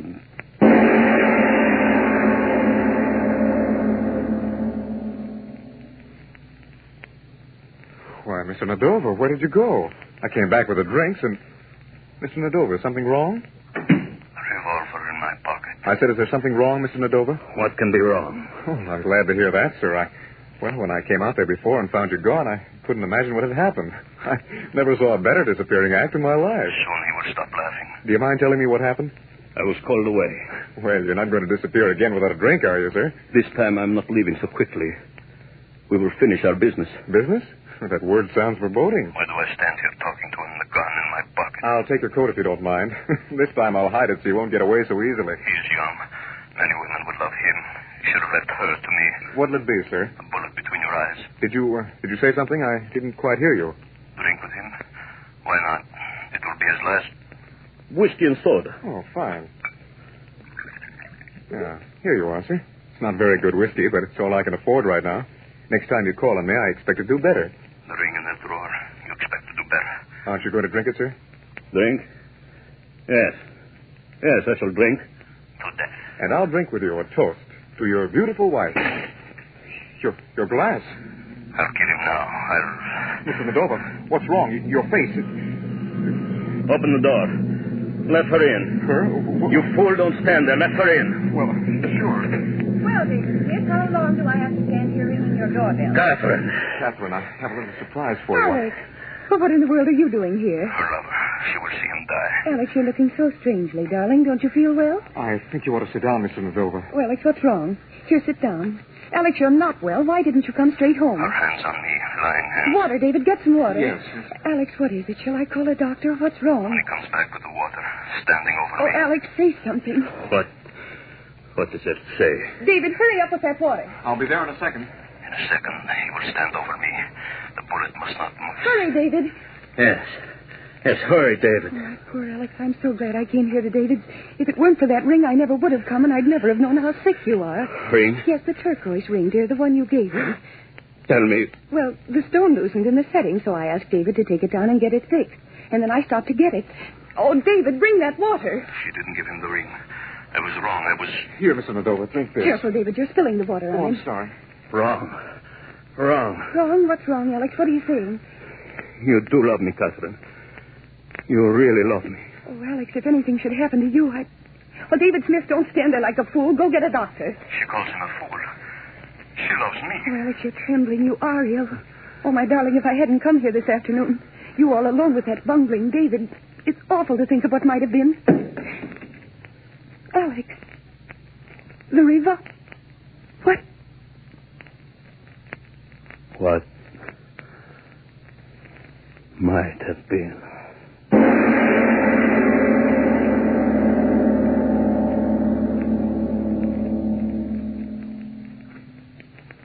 Well, Mr. Obler, what might have been? Potent words, Frank. What might have been. Say, for instance, that someone had given that unhappy little Austrian house painter named Adolf the job of painting a roof. And he'd fallen off and landed right on... Yes, I see what you mean. Frank, would you like to hear about the bees and the flowers? Well. All right. In just a moment. Friends, if you're underweight, run down, unable to eat as you should, and if vitamin B1 and iron shortage is all that's to blame, try ironized yeast. Now, there are cases where these conditions may be due to other causes. If in doubt, consult a doctor. But if you simply need more vitamin B1 and iron, remember ironized yeast tablets cost but a few pennies a day. And you don't risk even those few pennies. For ironized yeast is sold on this money-back basis. If you don't begin to eat better, to look and feel stronger, peppier, and more alive, the cost of the first bottle will be refunded to you in full by ironized yeast, Box IY, Rahway, New Jersey. And now, what's this, Mr. Obler, about the bees and the flowers? Well, once upon a time, there was an old man whose greatest pleasure in life was to take his neighbors on a pleasant little Sunday trip to the woods nearby. He'd explain to them all about the bees and the flowers and the birds. But one day on this course in nature study, the birds and the bees were forgotten. But as usual, that's next week. Yes, tune in next Tuesday again for Arch Obler's story, Nature Study. And if you need more vitamin B1 and iron, be sure to try ironized yeast. You'll know it instantly by the yellow and orange package and by the big letters IY on the container and on each tablet.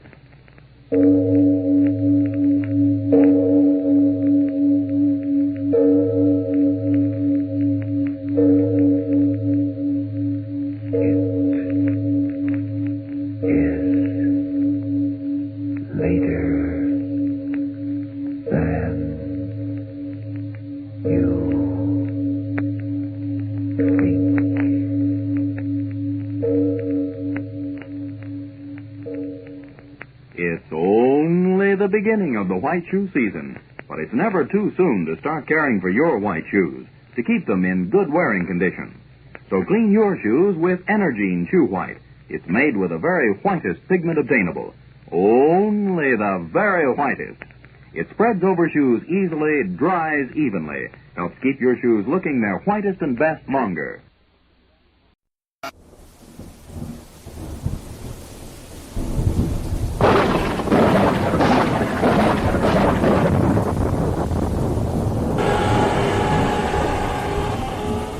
Stephen Dark presents Horror Radio.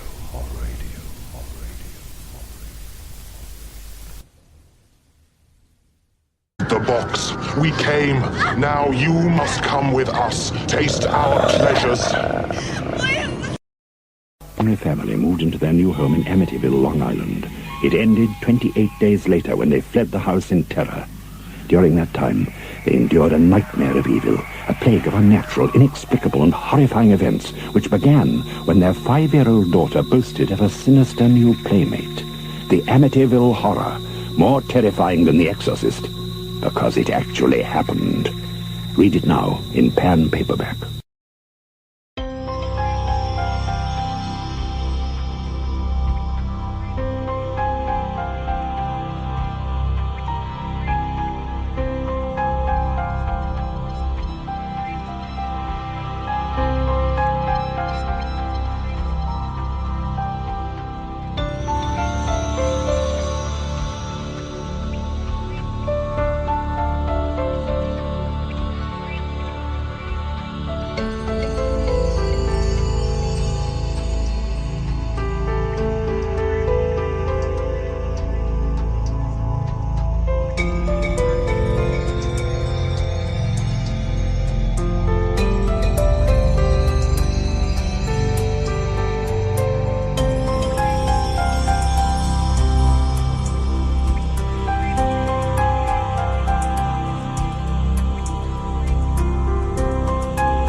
Superstition.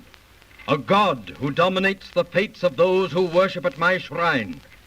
I am an oracle who knows the mystic forces that control destiny. I bring good luck to those who follow my prescription. You don't believe? Listen to the telling of this tale.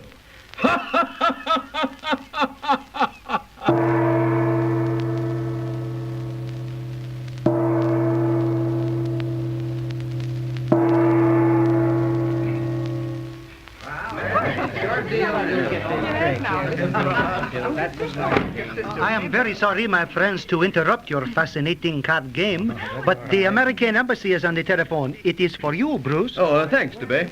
I left word to call your apartment if wanted. You didn't mind. But of course not, mon ami. Excuse me a moment. Take my hand, DeBay. It might change my luck. Poor Bruce. He's certainly been playing in rotten luck tonight. Only tonight? You would bring that up. That is too bad. But perhaps our young friend is more fortunate in other matters, eh? I would expect a Frenchman to say that. But that is the truth.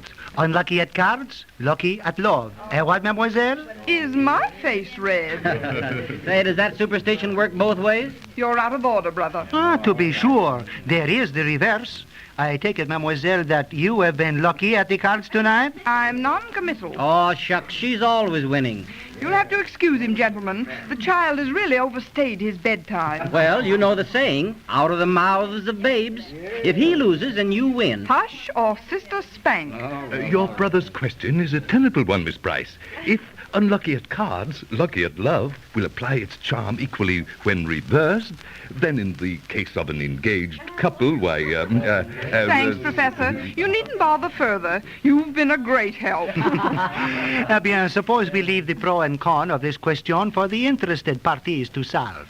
There will doubtless be an opportunity when the unlucky Bruce Allen takes his lucky and charming fiancée, Miss Edith Bryce, home later. That's all right with me, providing they let me do the driving. Who started this anyway? The saying? I think Monsieur le Professor Enright can tell us. No, I mean... Oh, give the professor a break, sis. Thank you. It is difficult to say where a popular saying had its beginning. Today, these beliefs survive in many forms as fairly innocent superstitions. Playing cards themselves are of very ancient origin, and the saying, unlucky at cards, lucky at love, is attributed to the Roman general Pompeius in reference to Julius Caesar, who, although very unlucky at card playing, was always lucky in his game with love, including such historic women as Cornelia, Pompeia, and his mistress, Cleopatra. Not so good, Professor. According to that superstition, a chronic loser gets too much of a wholesale love compensation. Which would never do for Sister's disposition. She would be suspicious of every woman whenever Bruce would lose a card game. Who knows? Maybe right now he... I shall have to speak to your nurse, brother. Oh, well, all right. Now, fortunately, despite this accepted superstition, there is no proof of relation between an unlucky card player and his love affair. Thank you, Professor.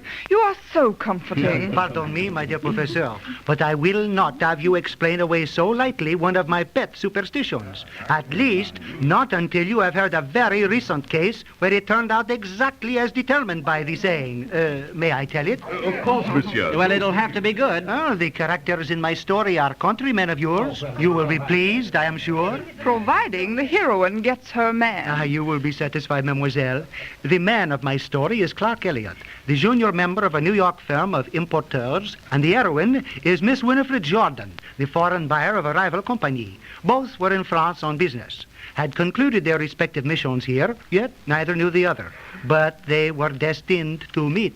You thought of that, of course. Well, I confess I did connive. One of your little practical jokes, huh? You shall judge.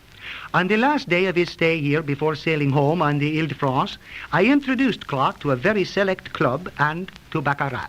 But he had what you call a bad streak of luck and lost at his card game, quite heavily in fact, and so in disgust he quit, and we were about to leave, waiting for our hats and coats.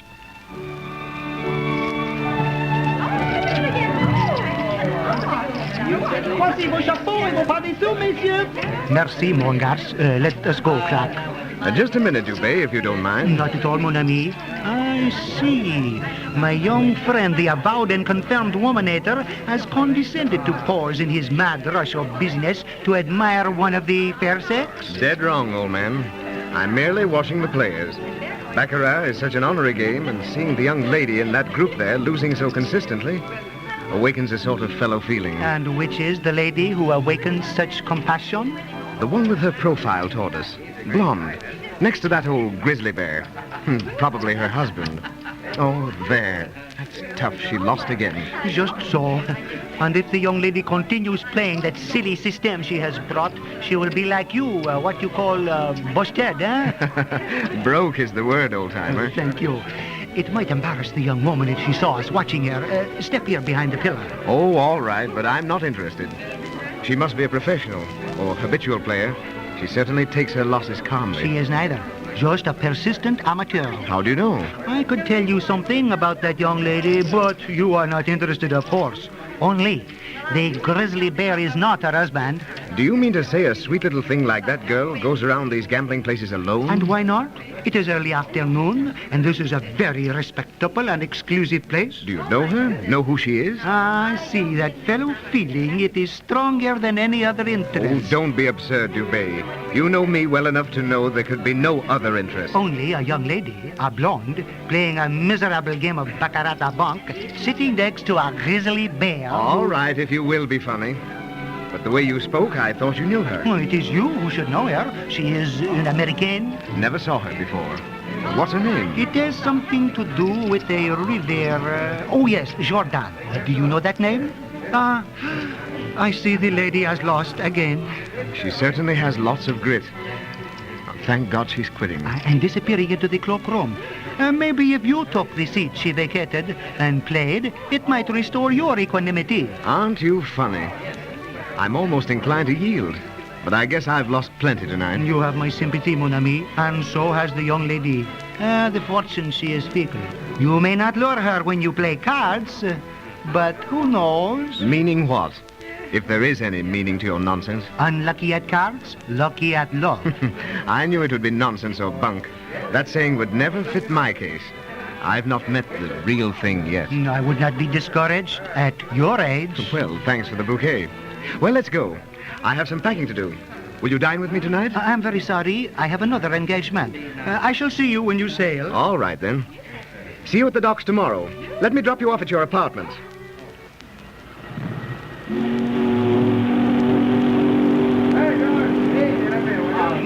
What an old dear, Dubé. You're seeing me off as though I were a bride. You made my stateroom look like a flower show. It was a pleasure I could not resist, my dear Winnie. Dependable, staunch friend, I owe you a great deal, Dubé.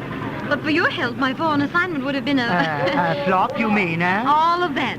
I possibly would now be going back to America a dismal failure. Like that young man you were telling me about. Oh, his case is hopeless. Has he come aboard yet? No, he's probably ashamed and hiding out until the last moment. Oh, won't you come down and say goodbye to Mother Dubé? Not just now. I might miss Clark. Oh, is that his name? Clark Elliott. Did you ever hear of him? Only what you told me, that he's the scapegrace son of a dear friend of yours in the States. Just so. Oh, he is a disgrace. Well, what was the cause of it? Cherchez la femme? Not that. Gambling. Gambling? Oui, baccarat. Oh. I never play baccarat, Winnie. It is a pernicious game. Don't I know? But I promise, never again. Dear, you too? Quelle chance. Too bad. Did you lose much? Plenty. More than I could afford. Oh, well, you know the old saying, unlucky. Oh, don't be tiresome, old friend. That saying doesn't apply to me in the slightest, even. Men in my life have been business associates, good pals, fine friends, well, like you, old dear. But love? No. I've not met the real thing yet. Eh bien, I should not be discouraged at your age. There is my friend now. See him, coming up the gangplank. Lickety-split. Oh, that tall gentleman with the gray coat? Oh, wait, that is Clark. I want you to meet him, Winnie. Know him better.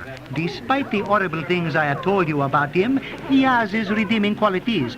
I really think he is worthwhile reclaiming. Well, he certainly looks all right. You said you owe me a debt of gratitude, which you would like to repay? Yes. Here is your chance. I am very fond of that scallywag. On the trip over, take him in hand. Show him the error of gambling, of baccarat. I should be eternally grateful if you try to do something with this misguided... Oh, Clark, here you are.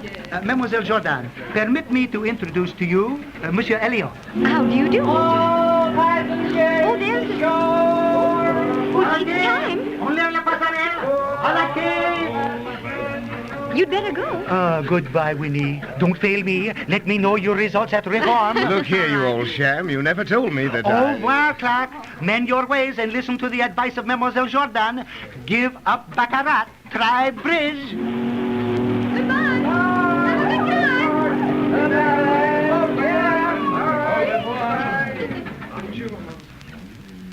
And so they sailed away. Atta boy. To storm-tossed hearts on storm-tossed seas. The Ile-de-France sailed only last week, where they... Yes, they sailed a week ago. And this morning, I got this cable. What does it say? Reformation, huge success. Bridge now substituted for baccarat. We have agreed to play partners for life. Yours for a grand slam.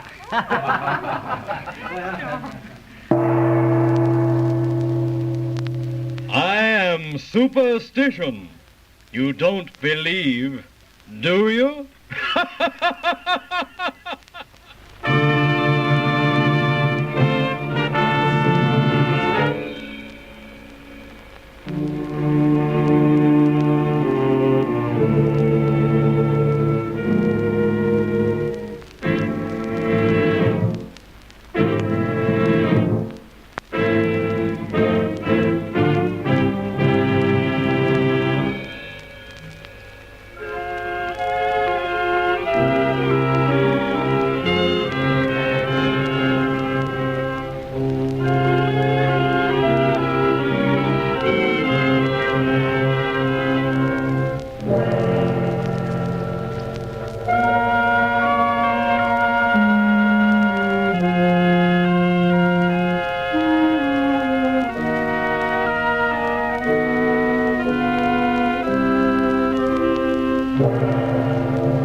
The Diary of Fate.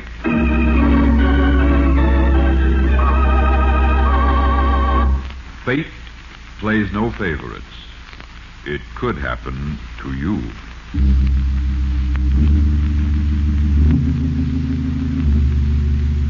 Book 93, page 861.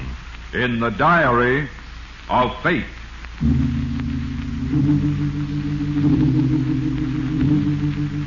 Yes, here it is. The name, Tyler White. Occupation, confidence man. Yes, Tyler, yours is the infamous profession of swindling people of wealth and social position by first gaining their attention, then their admiration, and finally their confidence. And you are well suited to your work. You have always been a success, but you have always been dishonest.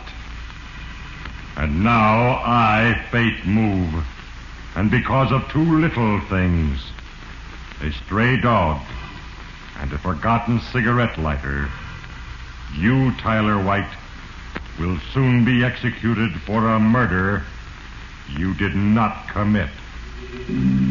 But only you and I know that.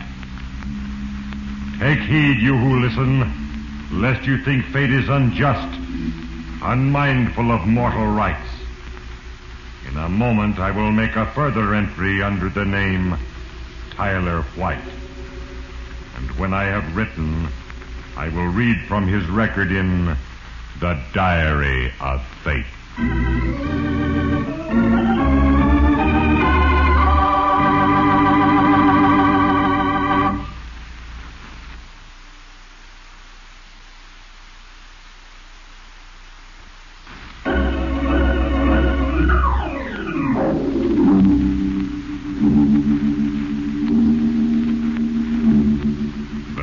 record of Tyler White now lies open before me. And for a brief moment, I, Fate, look ahead to a single instant of decision. I got it all figured out now.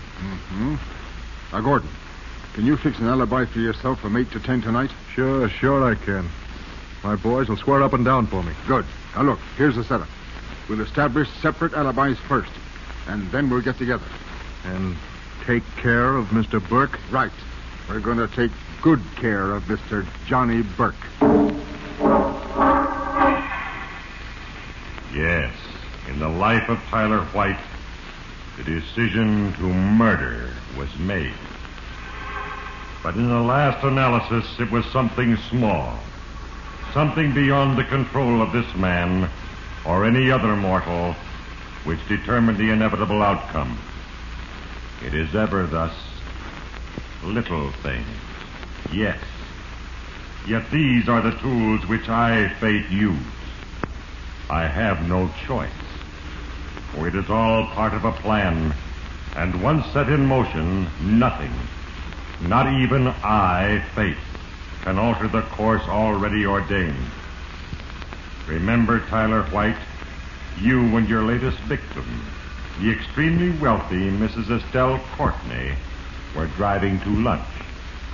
You were about to close a deal. And so you see, Mrs. Courtney, one man's dream is more than just a good play. Why, it's got everything. It's tender, it's real, dynamic. Believe me, you're going to own a Broadway hit. Well, I hope you're right, Tyler. $100,000 is a lot of money, especially for something by an unknown author. Why, none of my friends have ever heard of this Keith, what's his name? Keith Kennedy. Of course they've never heard of him. This is his first play, and that's the beauty of it. His work is fresh, his outlook is clean. In short, Mrs. Courtney, it's youth talking. Why, Tyler, those were my exact words to young Jim Olson when I hired him this morning. He's from Kansas City, you know, and he's Yes. never had any experience of the theater in a big way, like the New York stage, I mean. But I assured him that a director's job was the same any place, and that he had youth You and a hired new... this Olson to direct our play? Yes, I did. In fact, he left Kansas City this morning. Oh, look, Tyler, Central Park. Isn't it lovely today? But, Mrs. Courtney, my partner has already picked a director. You Oh, can't goodness, hire we're a almost fire. at the plaza now. And look at me. Oh, lip rouge worn off, nose shiny. Oh, please drive slowly while I freshen up a bit. Oh, where is that lip? Well, if your mind's made up, I don't suppose there's anything I can do. Tyler, do you like this shade? It's called Carnation Red. A really different lipstick. Oh, Tyler, that dog. Look out. Stupid mutt. Oh, Tyler, Missed him my by inches. lipstick. It's smeared all over my dress.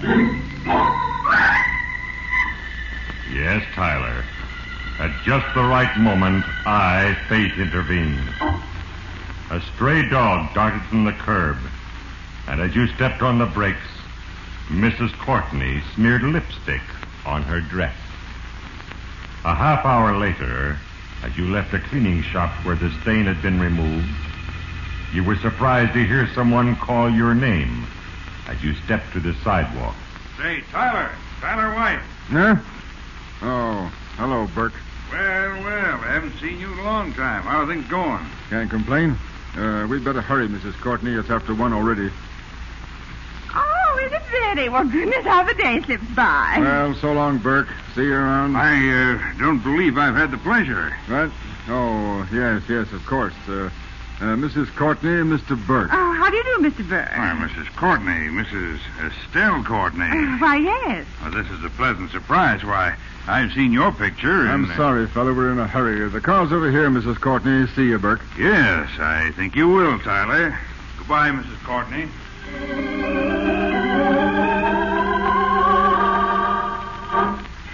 Yes, Tyler. A little thing caused you to stop at a cleaning shop. And as a result, you met Johnny Burke, a man you thoroughly disliked. But you forgot about him an hour later, when Mrs. Courtney finally agreed to sign a contract the next day, awarding you $100,000 for the production of One Man's Dream, a play you could stage for $20,000. When you returned to your office and Gordon came late that afternoon, you were elated as you lied to your partner. Well, Gordon, we're all set. We've hooked our angel. The contract signed yet? No, tomorrow. But the $50,000 is as good as ours. 50,000? Well, I thought you'd be good for twice that. Listen, Mrs. Courtney isn't the easy mark I figured. As a matter of fact, we're going to lose a few bucks in that deal you arranged with Dwight Reese. You mean she's hired another director? Yeah, some dear boy she met in Kansas City. I'll get it. White and Kane Productions. Tyler White speaking. Hello, Mr. White. This is Johnny Burke. What do you want, Burke? No reason to be so cold, Tyler. After all, we're old friends. Listen, Burke. I think you're a cheap crook and our friendship ends there.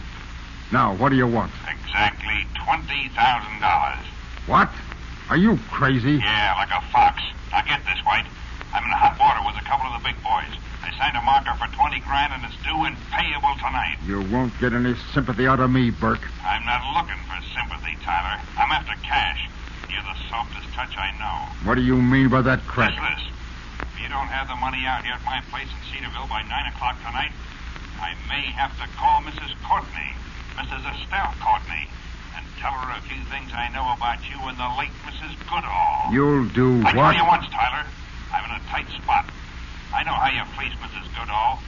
And Mr. White, I've got the letters she wrote to you that prove it. Now, can I expect you at 9? Yeah, I'll be there. I'll be there at 9 o'clock sharp.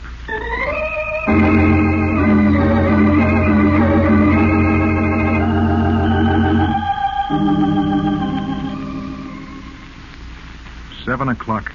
Tyler, we've been sitting here for 3 hours. I tell you, we've got to... Shut up, Gordon. I've got it all figured out now. Can you fix a pat alibi for yourself from 8 to 10 tonight? Sure I can. My boys will swear up and down for me. Good. Now, look, here's the setup. We'll establish separate alibis first, and then we'll get together. And take care of Mr. Burke? Right. We'll take good care of Mr. Johnny Burke. And no one will suspect us, Gordon, and even if they do... Me? I was with my boys playing cards all day. Sure. And I was up at a movie. I can prove it. And furthermore, let me tell you... Hello? I'd like to talk to Mr. White, please. It's for you, Tyler. This is Mr. White. My name is Jim Olson, Mr. White. Mrs. Courtney engaged me to direct a play she's backing. Oh, I see. I just got into town. I'd like to get together with you and Mr. Kane. Why, sure, but it's after 7 already, Mr. Olson. And, well, then, how about dinner? Dinner? No, I'm afraid that's impossible. I'm going to be busy tonight. Very busy. No, Tyler. You had no time for dinner with Jim Olson that night. You and your partner had no time for anything except the murder of Johnny Burke. Shortly before 8 o'clock, you left Gordon in the office, where he was calling the right people to establish his alibi. And you went to the Fairfield, a moving picture theater you had visited the night before. You were careful to be conspicuous. You talked to the girl in the box office. In other words, if I go in now, I'll just catch the start of the feature. Is that it, honey? That's right. The name isn't Honey, if you don't mind. It should be. Look, mister, the whole show is on the inside. The feature starts at 8:06 and breaks at 10:30. Now, how many, please? 1. I'm sorry about that honey business. Didn't mean to be fresh. On it. Well, forget it. But the name's June. White, my name, June. Tyler White. I'm glad to know you.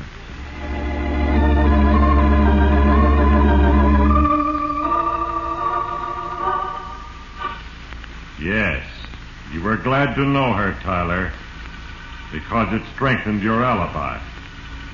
And as you entered the theater, you joked with the man who took your ticket.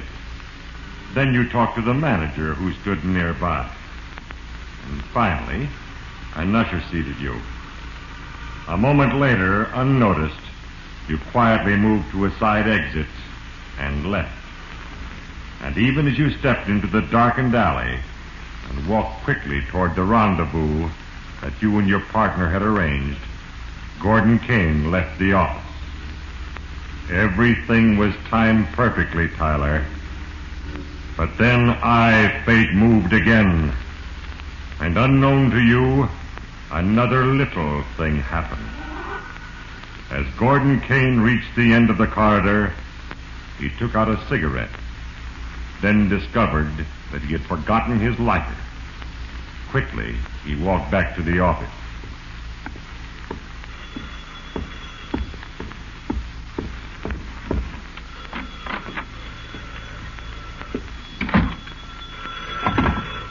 Hello, Kane speaking. Oh, Mr. Kane, this is Mrs. Courtney. Is Mr. White there? Why, no, he's not. Can I help you, Mrs. Courtney? Well, I suppose so. It's about the contract I'm going to sign tomorrow. Tell me, is that $100,000 due in a lump sum? What? Mr. Kane, I asked you if that $100,000 is due in a lump sum. Why, I don't know, Mrs. Courtney. I'll have to ask Mr. Tyler. Yes, a forgotten cigarette lighter. And Gordon Kane learned that you, Tyler, had lied to him. Soon now you will meet your partner. And soon fate, will make a further entry under your name. When I have written, I will read from the record in The Diary of Fate.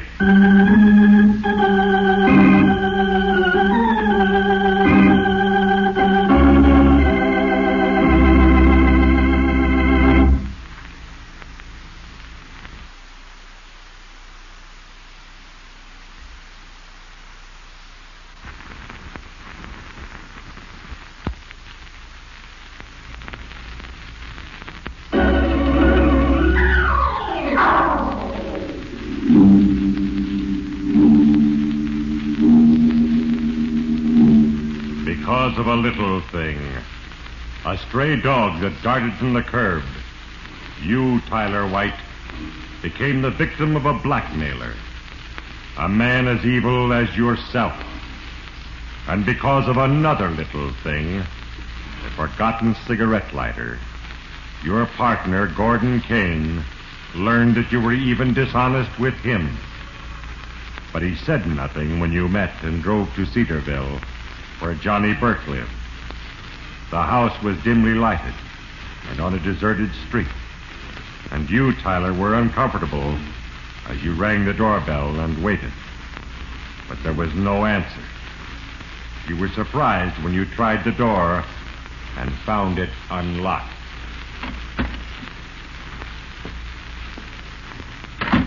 Easy, Tyler. We may be walking into a trap. That doesn't add up. Burke needs money, remember? Burke, are you home? I don't like this, Tyler. Let's get out of here. Oh, relax, Gordon, relax. Sit down. Burke probably stepped out for a minute. Well, maybe you're right. Tyler, look. Under that cushion, it's a gun. Yeah, 38. What are you going to do with it, Tyler? I think I'll put it in the desk here just in case Johnny Burke has any fancy ideas. Hey, where are you going? This place has a back door. I want to know, but... Tyler. Yeah? Tyler, come here. What's the matter, Gordon? What is it? Mr. Burke is home after all. Look. What? He's dead. Yes, Tyler. The man you and Gordon Kane had intended to murder was already dead. For a moment you stared in cold fascination at the body sprawled face down at your feet. Then you noticed the letters, the ones you wanted so badly. Look, Gordon, on the desk, the letters. Yeah, I guess he was going through them when he was killed. Who do you figure did it? Any one of a dozen. Burke was a dirty blackmailer and a stool pigeon. And believe me, he murdered more than once. Tyler. Yeah, come on. Grab those letters, Gordon. Let's go. The back door. Come on.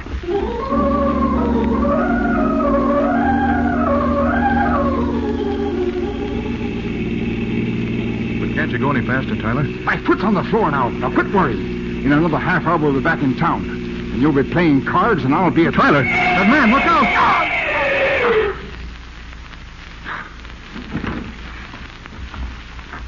Put out your lights.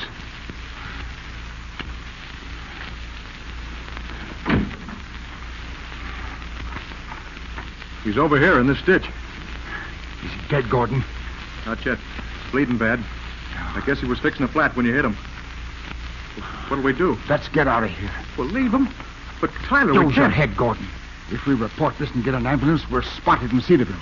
Come on, let's go.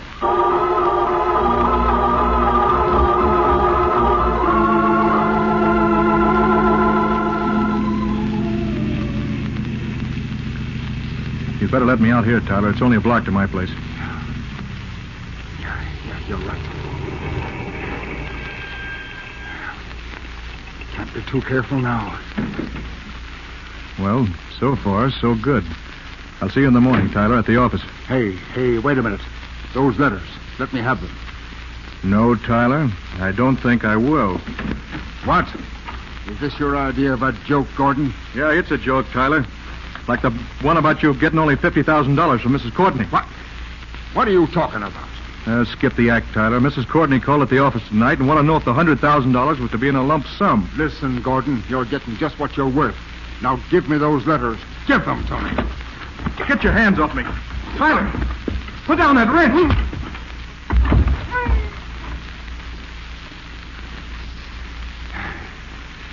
Now I'll have those letters, Gordon. Gordon! Gordon!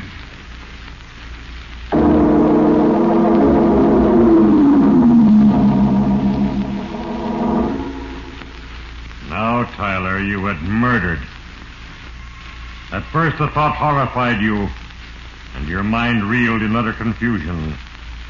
But in a moment you gained control of yourself and realized that now both Burke and Gordon were out of the way.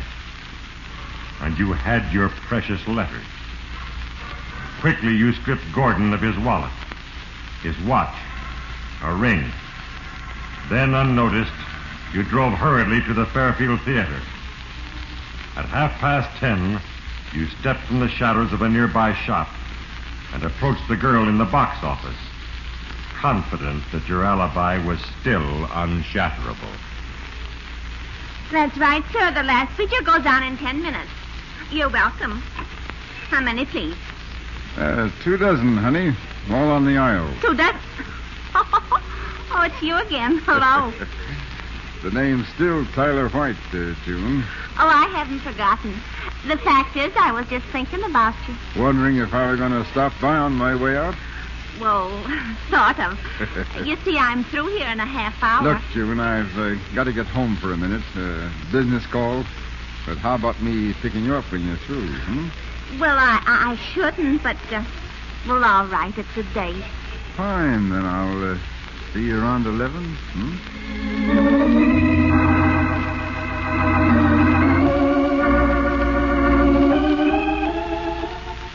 Your alibi was perfect, Tyler.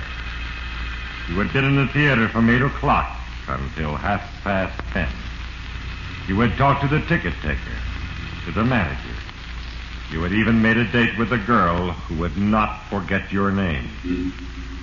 And on your way home, you stopped on a nearly deserted bridge and got rid of the things you had taken from Gordon's body. Now, as you approached your house, you were relieved until a voice from the darkness called your name. Hey, Mr. White. Huh? Oh, who's there? Who is it? Name's Barton. Lieutenant Barton, homicide. Homicide? What? Yeah. What? Well, what's the trouble, Lieutenant? The usual thing. Somebody's dead. Mind if I come in? No, of course not. Good. It's chilly tonight. But, what do you want with me? Who's dead? Your partner, Gordon Kane.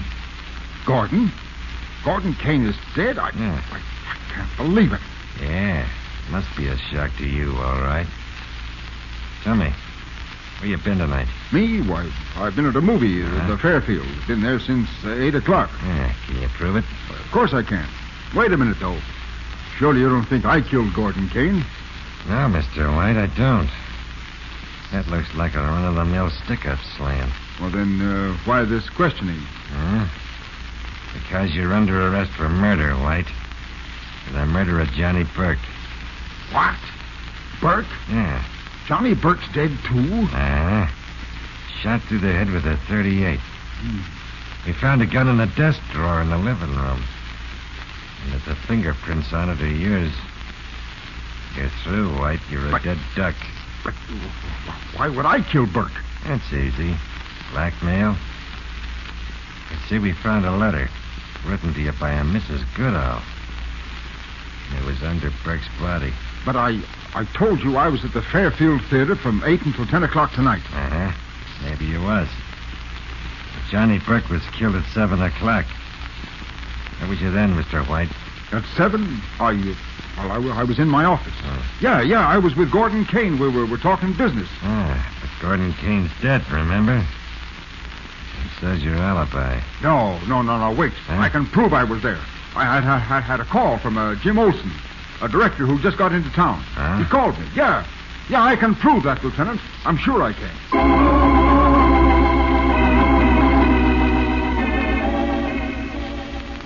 Yes, you were safe, Tyler. You had an alibi. A witness who could break the chain of circumstances that was closing tightly about you. A chain that could hold you for a murder you did not commit. But soon, Tyler White, you will learn that the supreme law of justice is as constant as the rise and fall of the tides. For soon, I will write the final entry under your name in the Diary of Fate.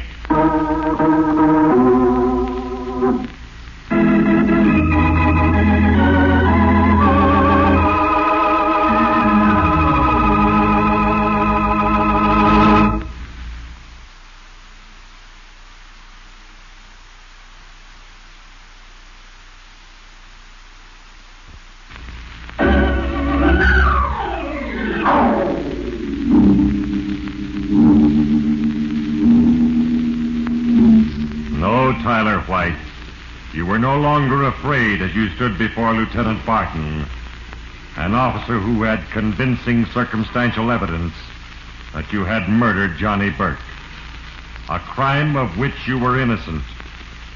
Your confidence gradually returned as you called Mrs. Courtney and heard her say where you could locate Jim Olson, the one man who could keep you from arrest and trial for murder.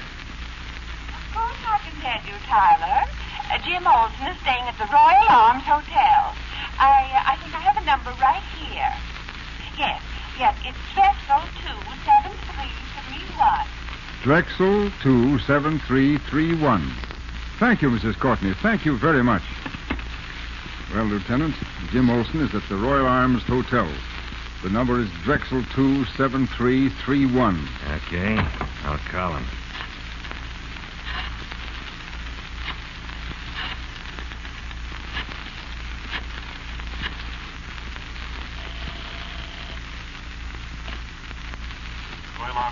Night manager speaking.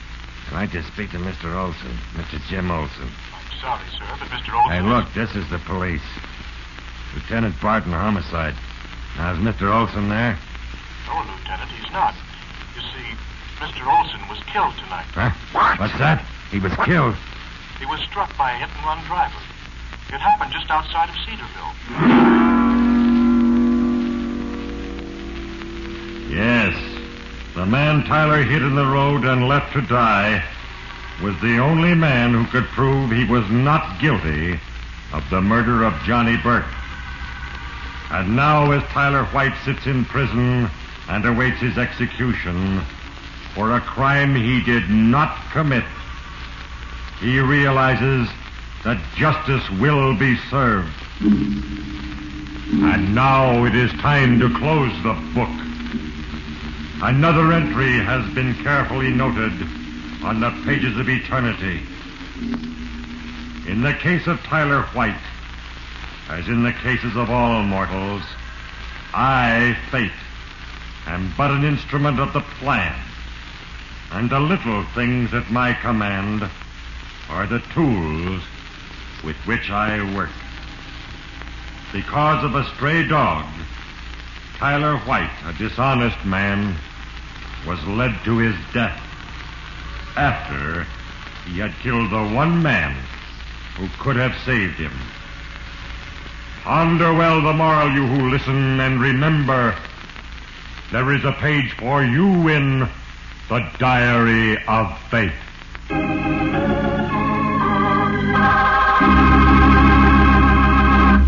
The cast included Herbert Litton, Ruth Parrott, Herbert Rawlinson, Bob Lowry, Tyler McVeigh, Ray Erlenborn, Ivan Ditmars, and Hal Sawyer.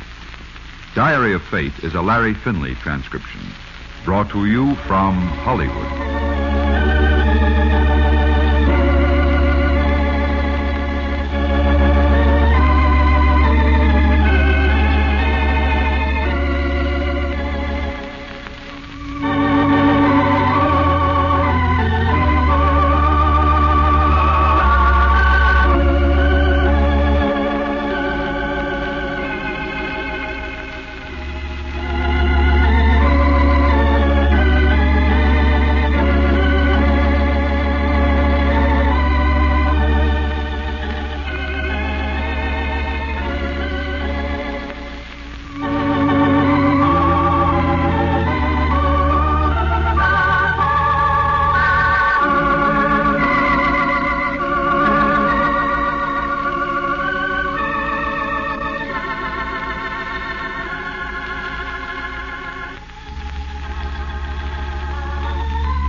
If you think all vampires are ugly creatures of the night, then you are in for a shattering surprise.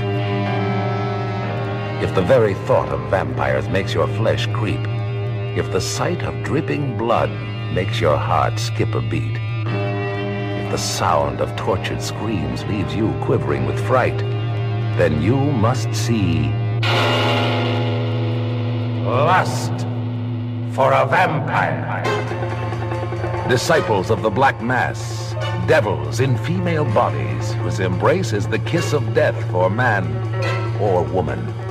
The lust of a vampire is a bloodlust for love and death. Lust for a Vampire, released by American Continental Films in color, rated R.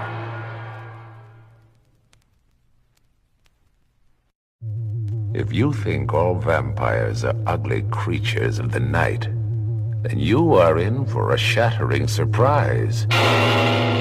Lust for a Vampire.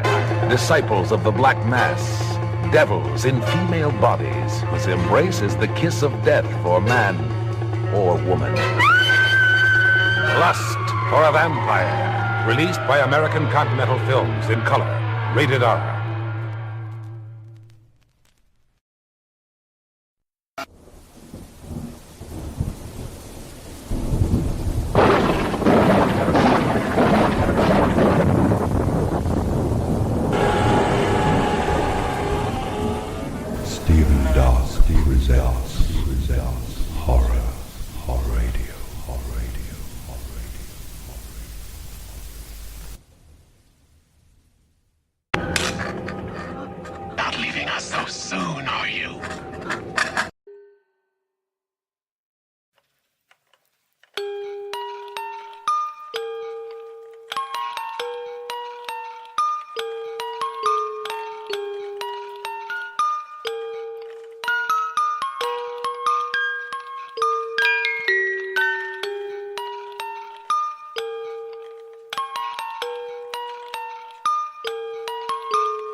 The Diary of Fate.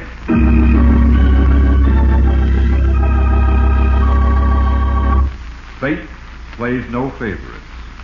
It could happen to you.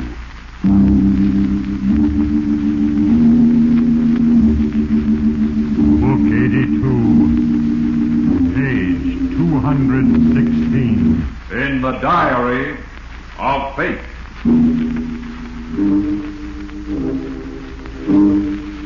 Yes, here it is. The name Hendrik Potenoff.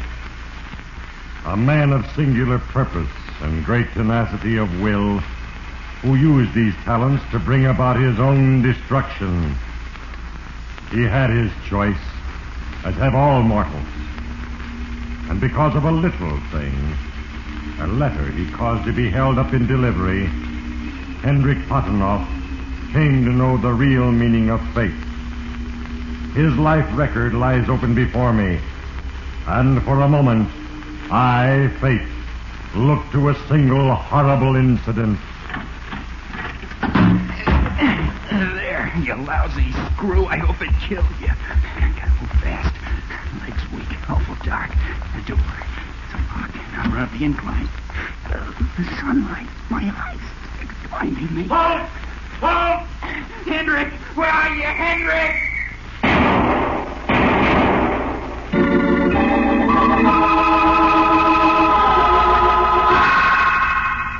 Yes, Hendrik Potenoff, you had a choice, and your decision was for evil. Soon it'll be time to write the final entry in the record of Hendrik Potenoff. And when I have written, I shall read from his page in the Diary of Fate.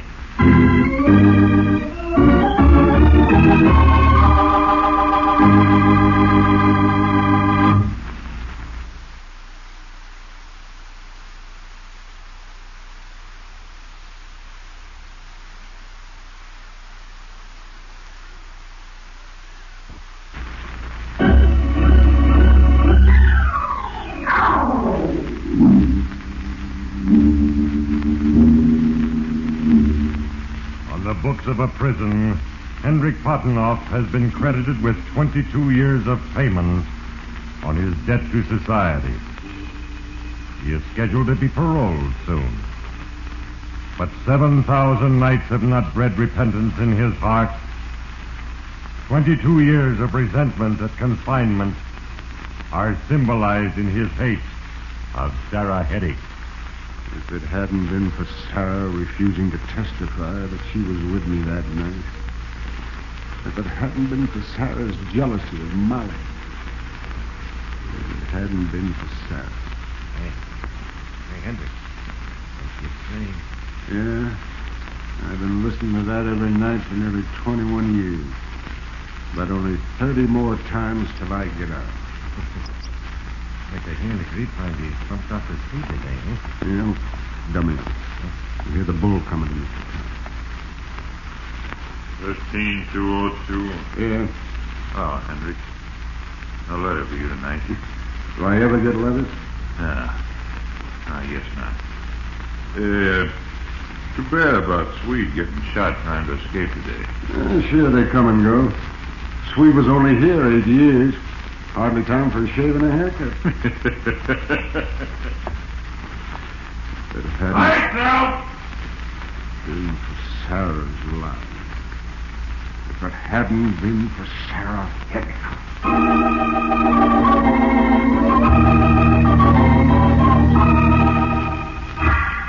Yes, to Hendrik Potenoff, even freedom meant only one thing. An opportunity for revenge on Sarah Heddick. His decision for evil was 3,000 times confirmed. Nightly he warmed his fate at memory's fire. Recalled again with bitter recrimination a courtroom scene of more than 20 years before. Gentlemen of the jury, you've heard the evidence against the defendant. You will now retire to the jury room and return when you reach the verdict. Why wouldn't she testify, Molly? Wouldn't she do that for you, her sister? No, I got down on my knees and begged her. Well, she could save my neck. If she'd tell them why I shot him and that she was with me. Oh, she's jealous because you married me instead of her. She claims she stayed home alone that night. Oh, she lies. That was the night I took her out purposely to break the news that you and I had got married. Now she wouldn't admit it anyway. She just couldn't have been out with a man now being tried for murder. Only a week before she married John Heddick, the banker. She sure decided to marry him awful sudden. She doesn't love him. She married him for spite after you married me. She just admitted it was a stick-up. And that Carver threatened us while we were parked there. They'd call it justifiable homicide, and I'd go free. Even though they proved that you had trouble with Carver before? Oh, sure, that was just a coincidence. He was just a cheap stick-up artist. He didn't know it was me in that car until he shoved his face through the window. And once he'd seen that you had recognized him, then it was you or him. Well, of course. I let him have it before he could drill me. Oh, darling, if you just hadn't driven her home before you reported to the police station. Well, it seemed natural, though, because she was boarding mad at me already, and the shooting made her hysterical. I figured she'd corroborate my story when the time came. She wouldn't, and especially not now. It would ruin her social position. Her social position? Against a life sentence for me? Hendrik, would it do any good to let people know about our marriage? No, babe.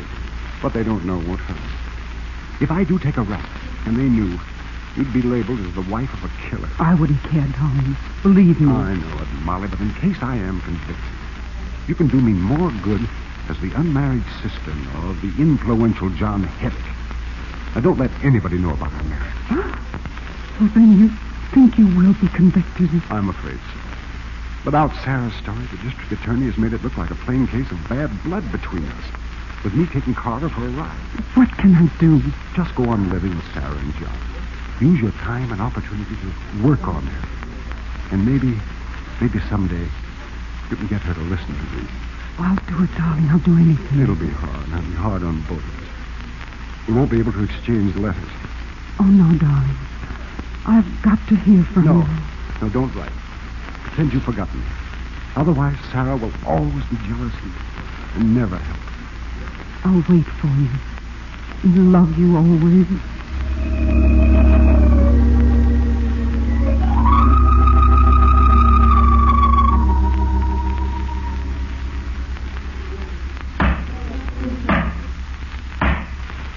In accordance with the laws of this state, my duty by reason of the verdict of a jury consisting of 12 men and women to pass sentence upon you for murder, which I do in accordance with such verdict. I hereby sentence you to spend the rest of your natural life in prison.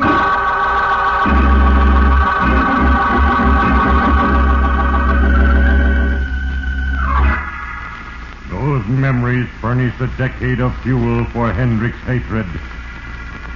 While Hendrik Potinoff suffered his imprisonment, Sarah, too, had paid great penance. She had carried a guilt, but the tiny details that brought about the final humbling of her pride of circumstance were no mere coincidences. They were parts of a plan to set before Hendrik Potinoff an opportunity to overcome the sins of 20 years of hating. Well, so you're my new cellmate, huh? My name's Hendrik. They call me Limpy. What's yours, son? William. They call me Bill. Glad to know you, Bill. Just arrived today? Yeah. You can tell that by this shaved head. Mm-hmm. They'll call you Fish till it grows out again. Sit down. I'll tell you a few things about your new boarding school. Yeah? A new man always gets the bottom bunk. You get up at 6, leave cells at 7, eat and work back in cells at 6. Lights out at 9. Baseball or church on Sunday, if you've made your task in the mill. 100 yards of good clock. And then there's the two most important rules of all. The official rule: stop whatever you're doing and stand still when you hear one blast of a whistle. What's that mean? It's the gun bull's only warning before they shoot. And they seldom miss. And what's the second? Our unwritten law. Don't be a stool pigeon. Oh, well, thanks for the advice. You've been here long? Nearly 22 years. A whole lot of time. I'm only 21 years old. Well, I've had something to keep me occupied. What are you in for? Me? Oh, hit and run. 1 to 5 years. It was really an accident, but I lost my head and drove off. It was your first offense. How'd you think your folks could have gotten you off on probation? You got a family? Yeah. Just my mother and dad and Aunt Molly. Molly, huh? I knew a girl named Molly once. What's your dad do? Well, he's a banker. #1 citizen in our town. That's why he couldn't go to bat to help me. Everyone in Milford would have said he used his pull to get me off just because I was his son. You're from Milford? Yeah. You've got an Aunt Molly? And your dad's a banker? Bill, what's your last name? Hetty. William Hetty. They call me Bill. My father's name is John and mother's name is Sarah.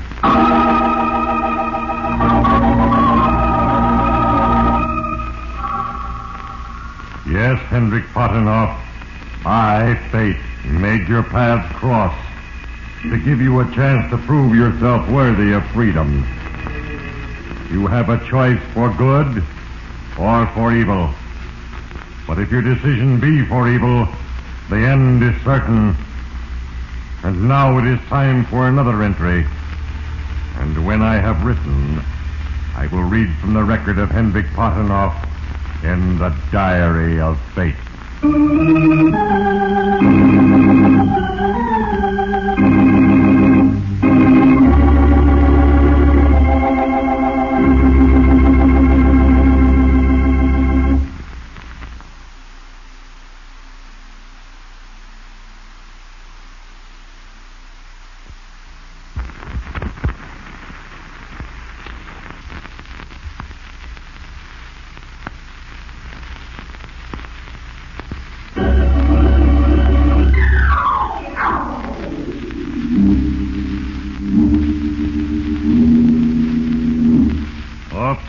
When atonement and punishment have balanced the scales, there is given a second chance. For evil done, payment is made in the coin of sorrow and pain that comes as surely as the dawn of tomorrow. The parole board believed your protestations, Hendrik Pottenhoff. You begged for one more chance. And now I, Fate, intervenes.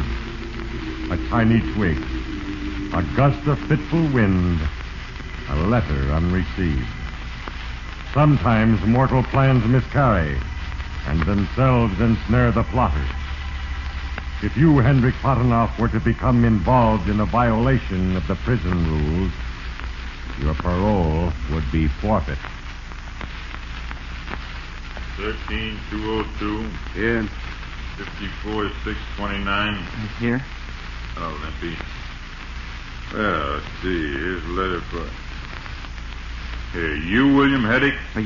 Yes, sir. You can't have mail. What? I've got a ducat for you from the captain's office. Yeah, but... All your privileges are suspended for 30 days for failing to make task this week. Yeah, but there's some mistake. I did make task. I made 10 yards over task. Don't argue, fish. An officer checked the yardage. You were 10 yards short of task. Now, you better make it next week or you'll get 30 days in the hole. Oh.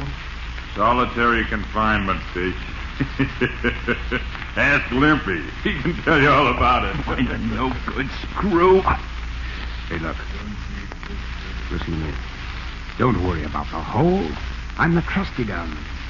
If you ever get sent there, listen for 3 taps on the ventilator. I'll talk to you first. And I'll tell you what to do, you say. Yeah, thanks, Phil. I don't mind losing the other privileges. Yeah, but that letter, it was probably from Mom, and I haven't heard from her since I got here. Oh, that's tough. But look, Bill, next week you'll make 20 extra yards. Then you can go see the captain. He'll give you your privileges back. So you'll only have to wait a week to get your letter. He will? Yeah, but how can I make 20 yards extra? I worked as fast as I could this last week. Oh, leave it to me. My pal Tony is the head loom tender in the mill. Hey, Tony. Yeah. I asked her last week to help my pal Bill. Now I want you to give him the works. Fix him up a lightweight shuttle and a small gear on his loom. Yeah, but he's no true pigeon. If he was caught with him, I'd lose my good time. You'd lose your parole. I'll vouch for Bill. You speed up his loom. You're my pal, Hendrik. I'll fix him up. You got me. Here, Micah, give him the weight. He gets the fastest loom in the mill. Real fast, huh?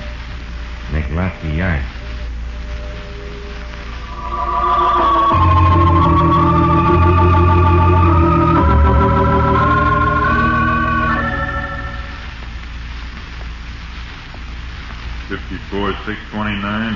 Heddick? Here, sir. I warned you last week. Here's a ducat for you from the captain's office. Says you ruined 120 yards of cloth, state property. Yeah, but it was good cloth, honest. It was all thin. High-speed shuttles and gears were found on your loom in violation of the regulations. Where'd you get them? Well, I don't know. I don't know anything about it. Okay, wise guy. I'll come back as soon as I finish my count. And you can tell me who speeded up that loom or be ready to go to the hole. 30 days in the hole. Limpy, I've heard men die of consumption down there, go crazy, get shot. What do I tell him, Limpy? That depends on whether you're regular or stool pigeon. You can squeal on me and Tony and save yourself a month in the hole. Yeah, but you'd lose your parole. That's right. Shh, quiet, he's coming back. Well, Heddick, you made up your mind to be sensible and talk, or do you go to the hole? I'm no stool pigeon, Screw. Let's go.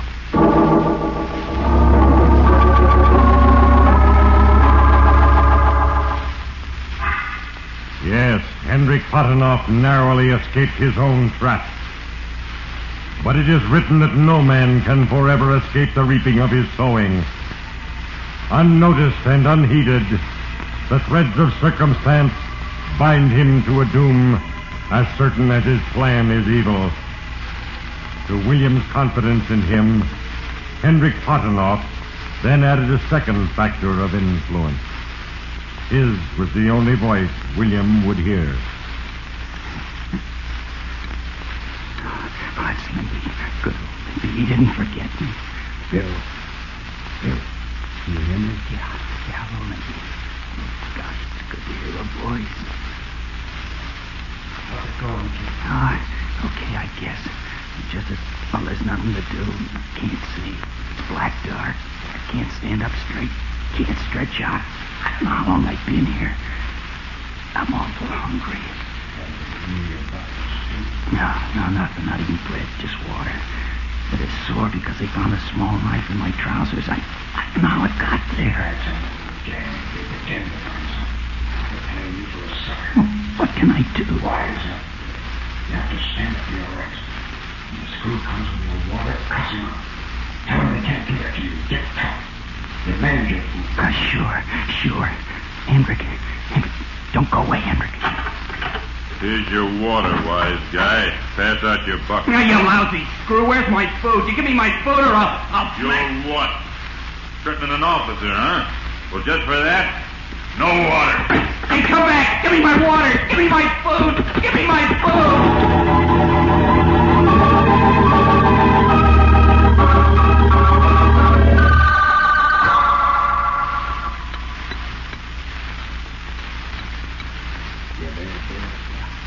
Yeah. Get me out, please. Please. Help me get out, Hendrik. Oh, kid, stop blowing the top of me. Do like I tell you, kid. Yeah, sure. Anything to get out of here. The next time the guard opens your door, Yeah. hit him over the head with your butt. Hard. The outer door will be unlocked. Then run to the incline. I'll meet you up there. I know a way to get you over the wall. Okay. Anything, I'll do it.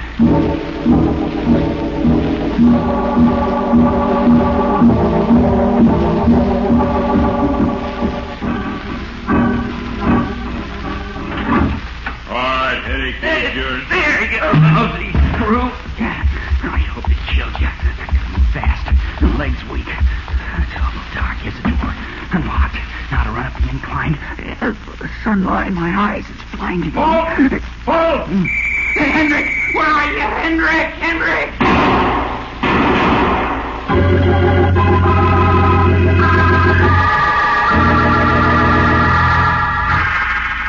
Your plan was successful, Hendrik Potenoff. William Heddick is dead. He made an easy target stumbling about in the blinding daylight. And no blame for William's death was attached to you by the prison authorities. But fate was waiting. Now the plan moved swiftly to its inevitable conclusion. And in a moment, I shall write the final entry on the page of Hendrik Potenoff in the Diary of Fate. Every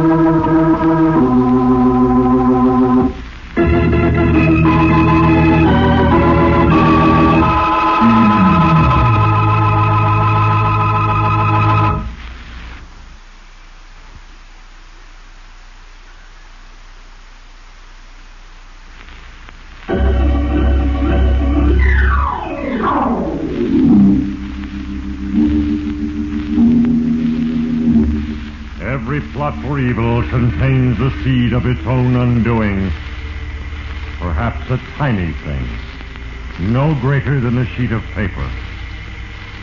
Before his death, and for fear that its contents would identify and set William on his guard against you, Hendrik Potinoff, you had arranged to prevent his receiving a letter. And now the delicate scales of justice were slowly nearing inevitable balance.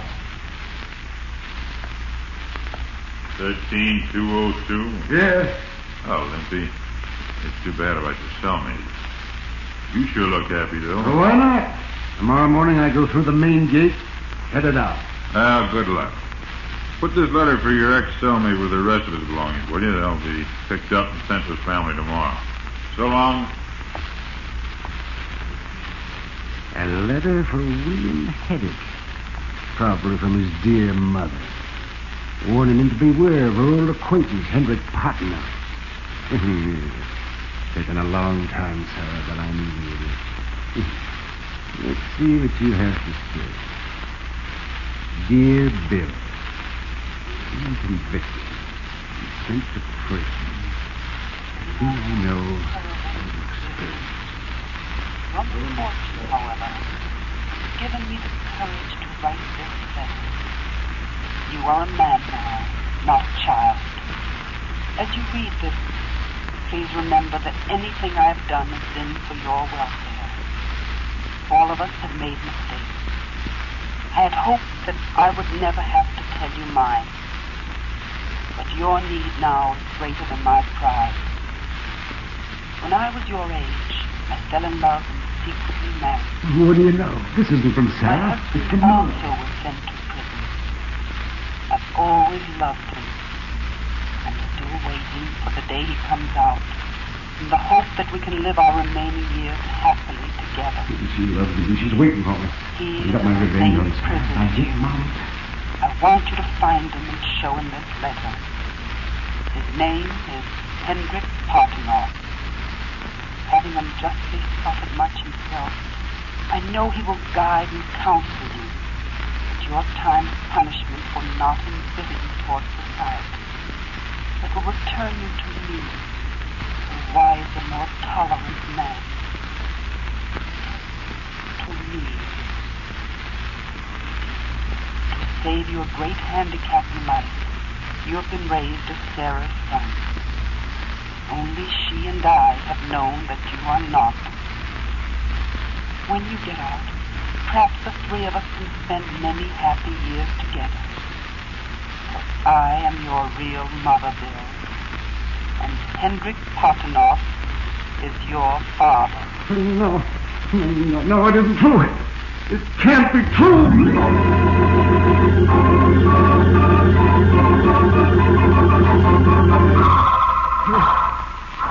He was my son, mine and Molly's, and I killed him, my own son. I didn't know it. It wasn't my fault. It was Sarah's fault. She made me kill him. If it hadn't been for Sarah. Get away from me, Sarah Heddick. You're the devil. You tricked me. Fate tricked me.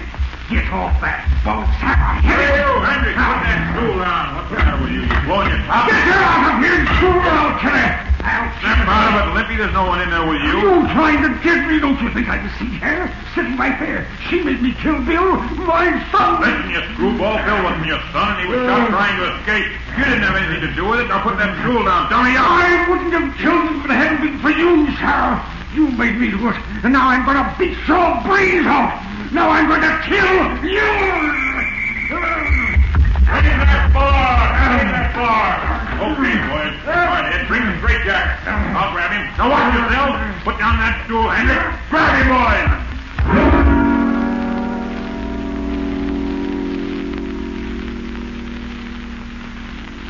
Yes, Hendrik Potenoff will pay for his crime in the still closer prison of a padded cell. For the rest of his life, he will each day scream in terror of his new cellmate, who will be with him always. A cellmate who cannot be paroled nor killed. For with hate has he created his own nemesis, an invisible, implacable, everlasting tormentor, fear. Now it is time to close the book. In the case of Hendrik Potenoff, as in the cases of all mortals, I, Fate, am but the instrument of a plan. The little things that pass unnoticed are my instruments. You do not recognize my hand in this, and that is well. So when the time for decision is at hand, ponder long and carefully, and remember there is a page for you in the diary of fate.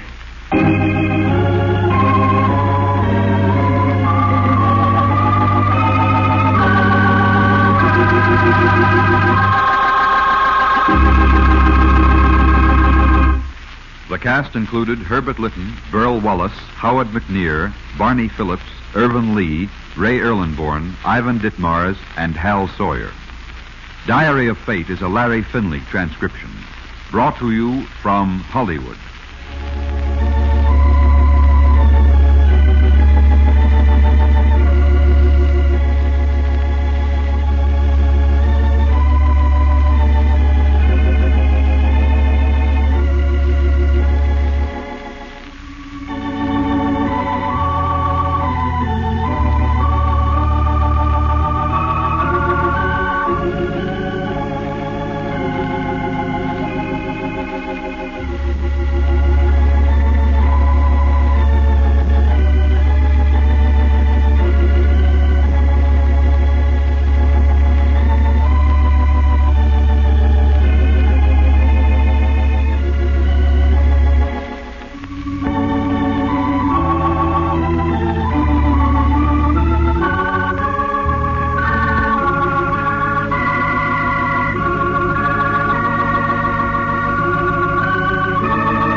You're listening to Dark Arts Horror Radio, broadcasting from beyond the grave. They had to keep their hands off girls in order to keep the Army's hands off them. That's the storyline of the darndest, gayest, funniest fairy tale you've ever seen on the motion picture screen. That's The Gay Deceivers in absolutely divine color. The Gay Deceivers stars Kevin Coughlin, Larry Casey, and Brooke Bundy, and introduces the sensational find of the year, Michael Greer. Now, you see, The Gay Deceivers is all about... Well, we can't exactly tell you the storyline because it's not for Mom and Dad and the apple pie crowd. But for you groovy cats, it's out of sight. So, is he or isn't he? Only his draft board and his girlfriend know for sure. You won't want to miss the comedy show of many a year, The Gay Deceivers. What kind of a movie is this?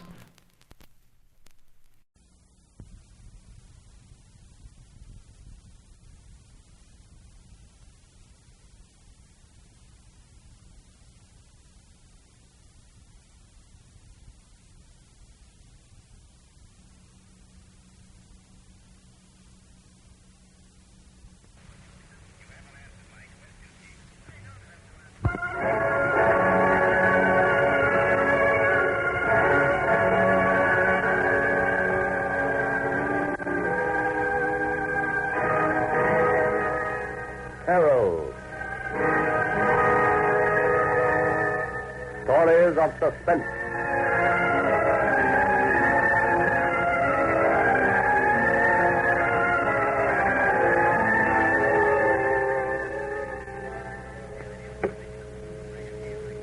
My name is Ralph Dixon.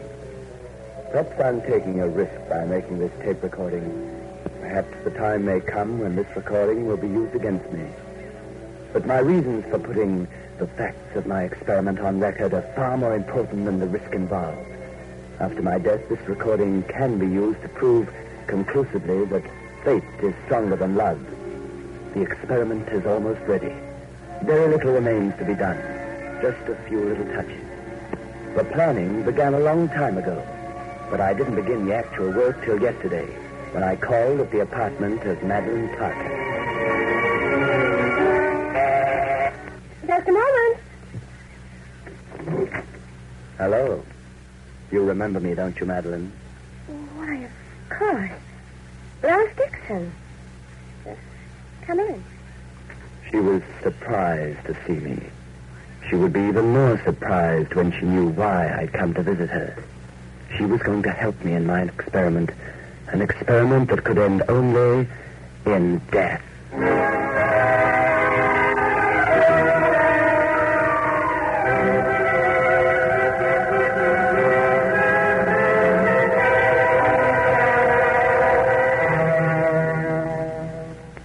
We'll be back in just a minute to tell you more of tonight's story, The Experiment.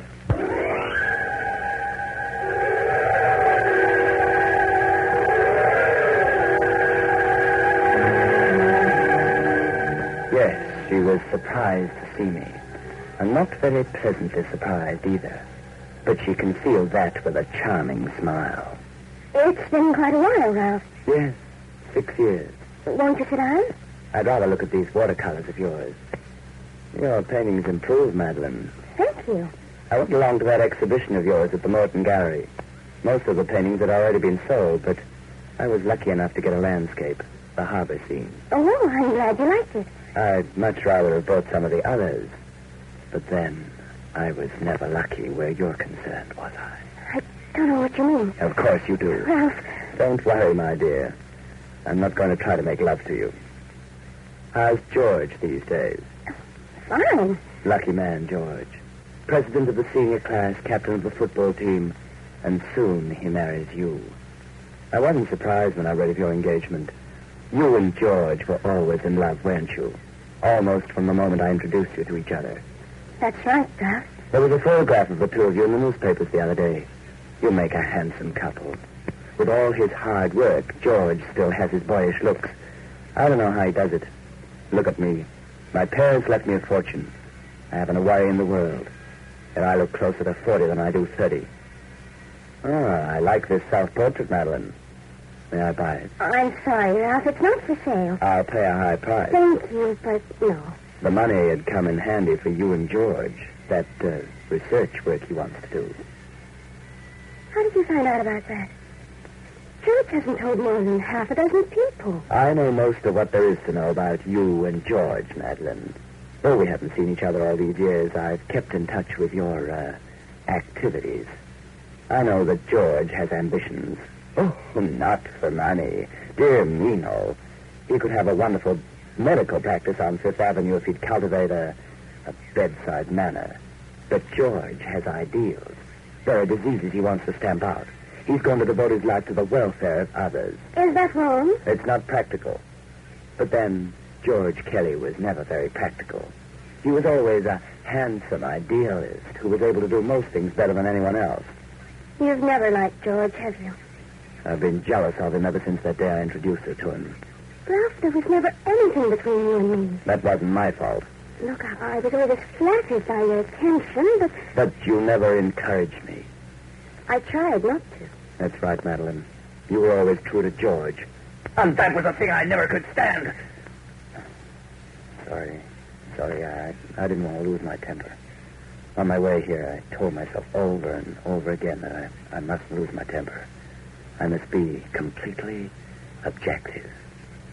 Why did you come to see me, Ralph? Because of George's interest in research work.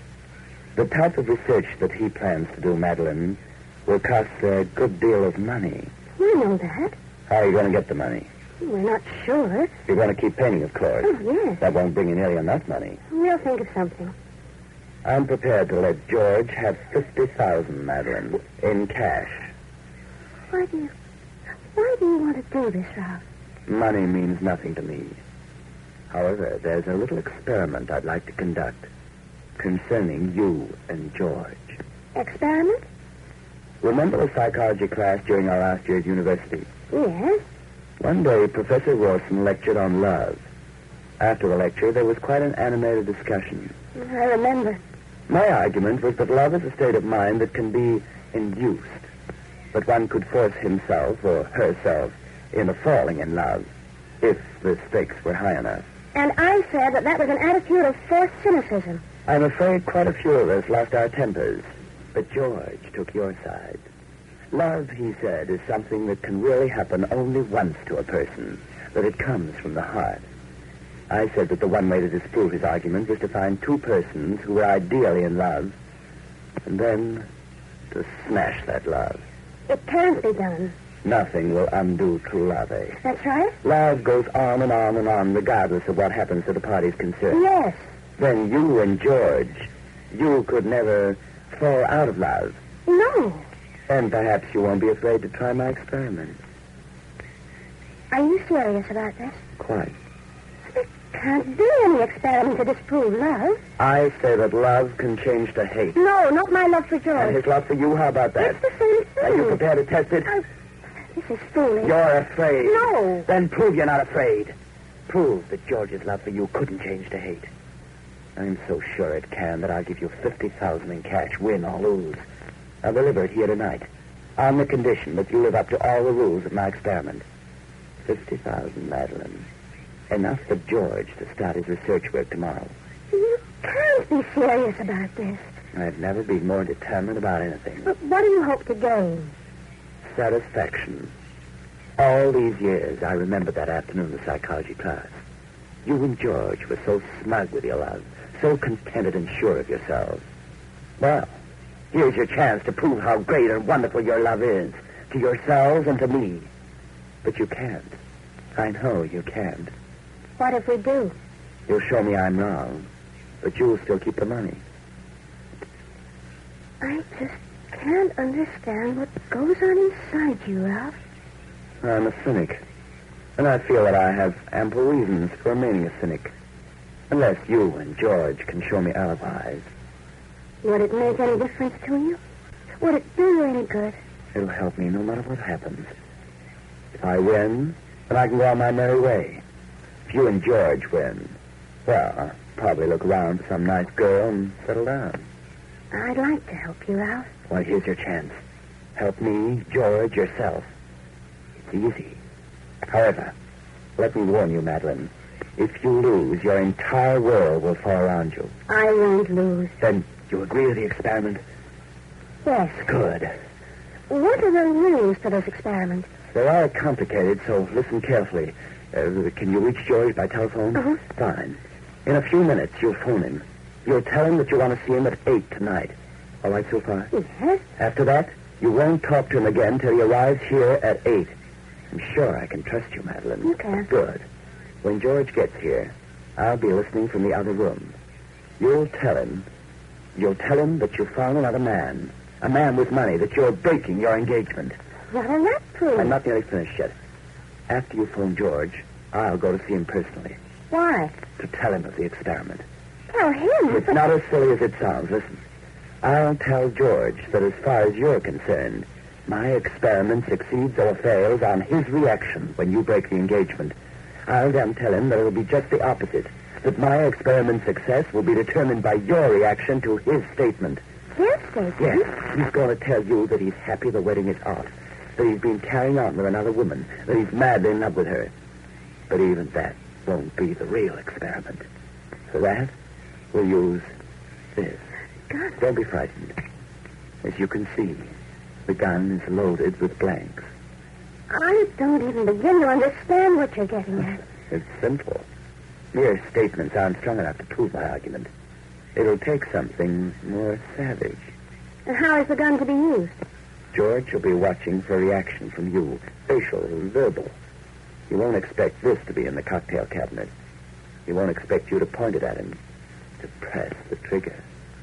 I'm to pretend. But you plan to murder him. Of course, he won't be hurt. Not while there are blanks in the gun. Here, take the gun. Put it in the cocktail cabinet. What do you expect him to do when I fire the gun? He'll be surprised, perhaps frightened. He won't stop to wonder why he feels no pain, even though the gun was pointed at his chest. He'll react violently. He'll hit you. His love will turn to hate, and there'll be no doubt of it. You're wrong, Ralph. You think he'll react different? Yes. How? I don't know, but I'm sure it won't be as you say. And his love won't turn to hate. That's right. It won't. We'll see. We'll see at 8 tonight.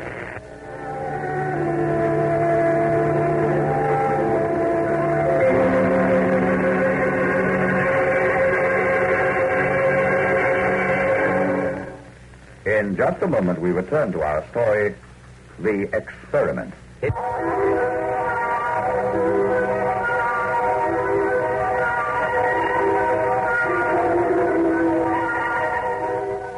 Madeleine made her phone call to George Kelly. He said he'd go to her apartment at 8 that night. She took my gun, loaded with blanks, and placed it in the cocktail cabinet.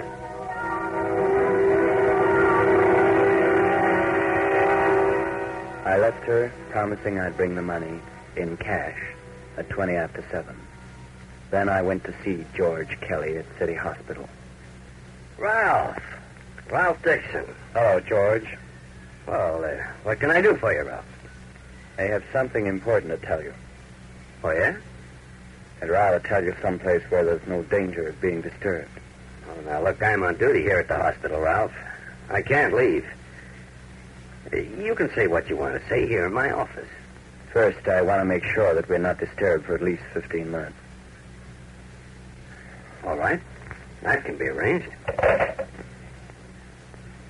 Oh, Miss Damon, I'm not to be disturbed for the next quarter hour unless it's real emergency.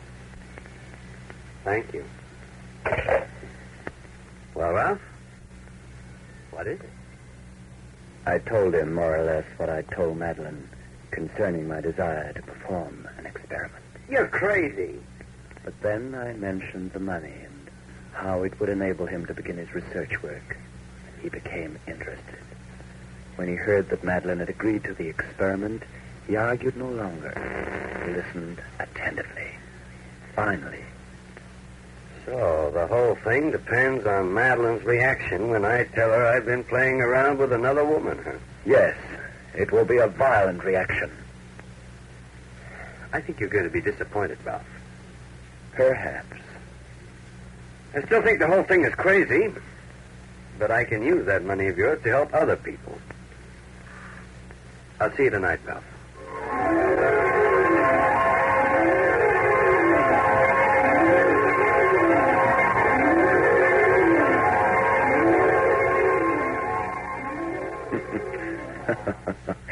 Yes, he'll see me tonight. It's now 6, and I'll turn off the tape recorder. But at some later date, I'll be back to record the result of my experiment.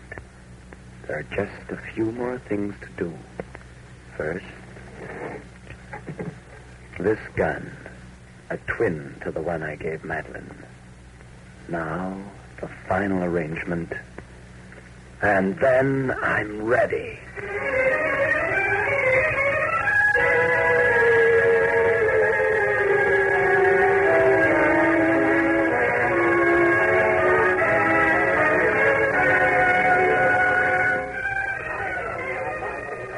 Have another drink. Thanks. One of the same, bartender. Right. And you, sir? Nothing more for me, thanks. Take it out of this. You ought to come in here more often, Mr. What'd you say your name was? Carmichael. Nice of you to buy me drinks like this, Mr. Carmichael. Well, I could see you were down on your luck. Yeah, I'll say.